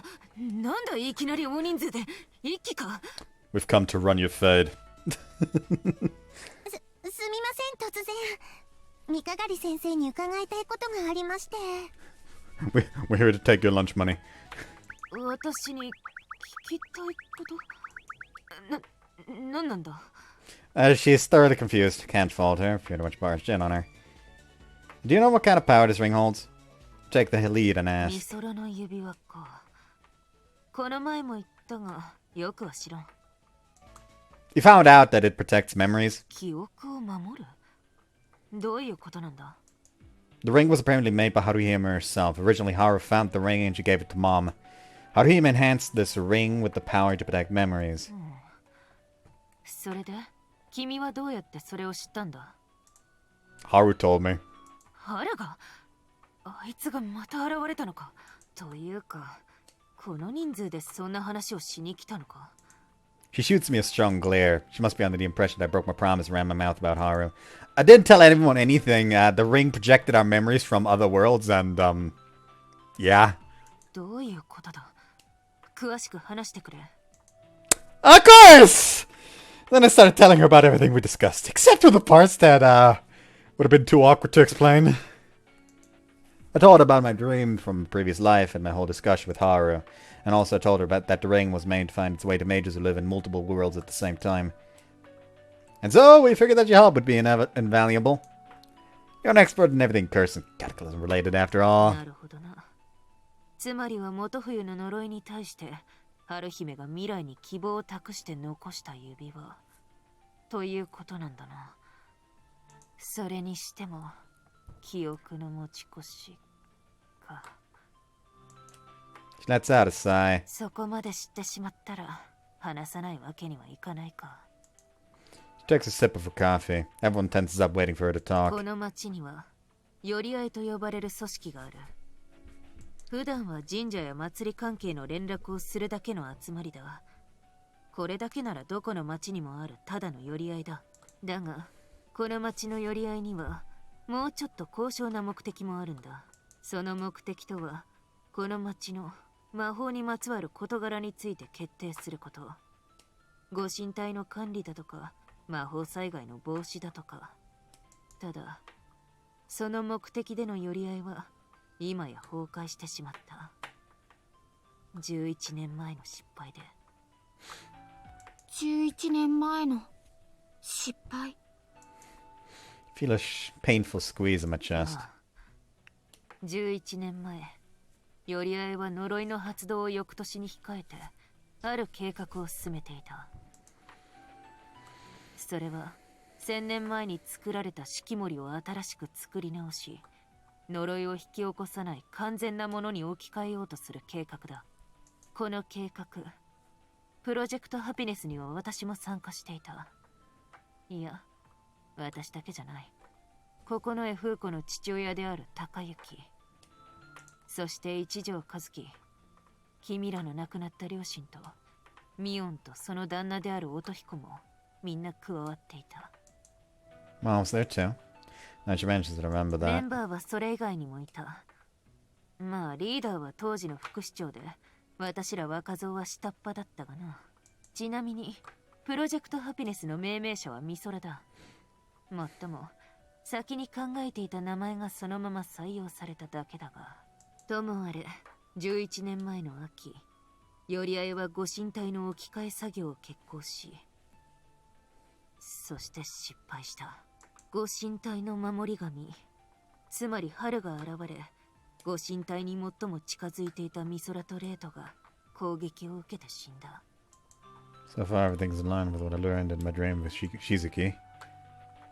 他の面々は何とか難を逃れただが春の能力によってみんなこの時の記憶を失った私以外はなその結果として計画は自然消滅したこの件は原因不明の爆発事故ということになり美空とレイトは事故死として処理された美空の指輪に力が宿っていなかったのはその時に力を失ったからなのかもなその後は君らも知っての通りだ私は寄り合いとは無関係に呪いを探知し迎撃する魔法陣のシステムの構築を進めたただ姫川カレンが標的になった事故には間に合わなかったシステムの実装が進んだのは市長となった高雪の協力を得てからだWait, I thought he lost his memories. ああだが高雪は11年前の概略をシノコから聞いていた。これ自体ここの家家の家訓に反することなんだが、私が子供相手に魔法を教えるのをやめたのも11年前の失敗の後のことだ。それって私と一条が教わってた。そう、それだ。もともとの目的はこの町を守る力を持つ優秀な魔法使いを育成することだった。だがミソラとレイトを失って反省した。子供をこんな危険に巻き込むわけにはいかないとな。I understand. あれはやめた。 That's why she cut ties with us. いろいろと腑に落ちます。母は心を患いました。おそらくはその11年前の失敗が原因なんでしょう。魔法使いではない母は呪いに関する記憶を失うことなく保っていて、でもそれを共有できる相手がいなくて。シノコがそれを魔法使いに口外することはここの家家の家訓によって禁じられていたからな。はい。それでもシノコは家訓に反して記憶を失った高雪にある程度のことを話した。だから私は高雪の協力を得ることができた。迎撃システムが10年ほどで完成したのはシノコのおかげでもある。そのことが祖父の不況を買ってしまったわけですが。ああ。だがここの絵風子、君の両親の判断は明らかに英断だ。私はそう信じている。はい。Haru caught Takayuki 11 years ago, but he kept fighting the good fight. Seeing his bravery, Fuku decided to dedicate her life to battling the curse. I saw it in my dreams, and it resonates with me a lot.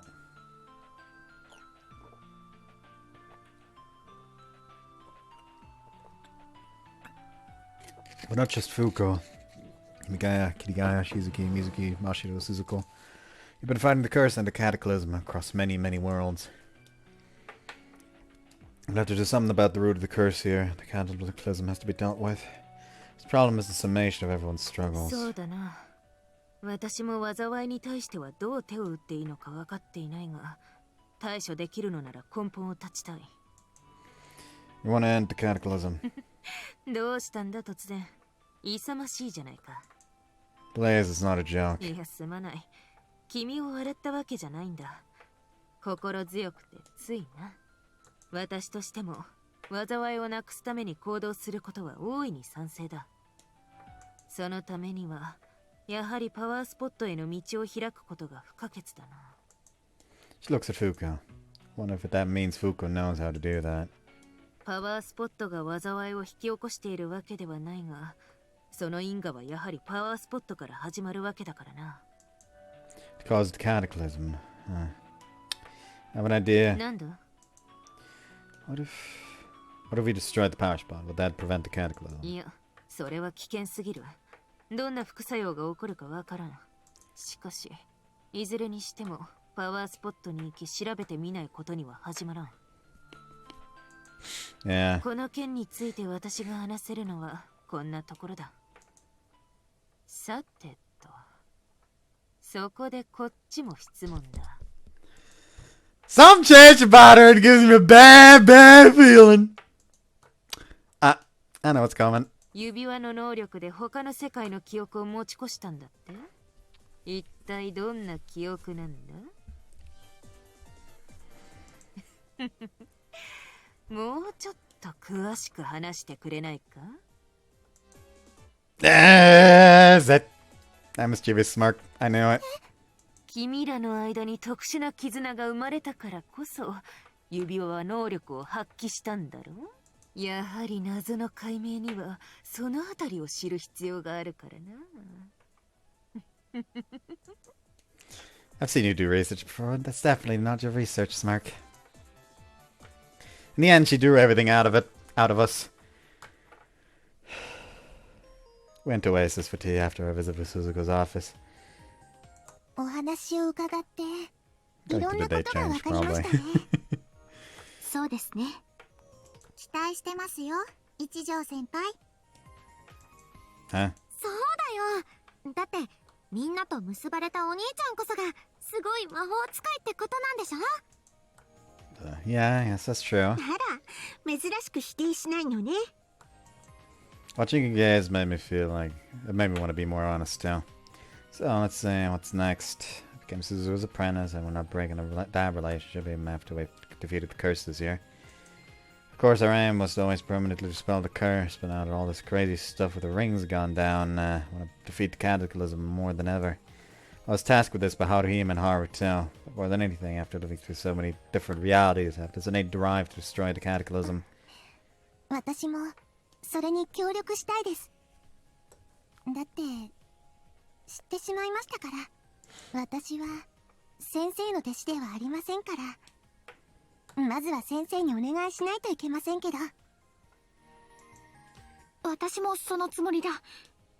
私の師匠は柊先生一人だから弟子入りするわけにはいかないが。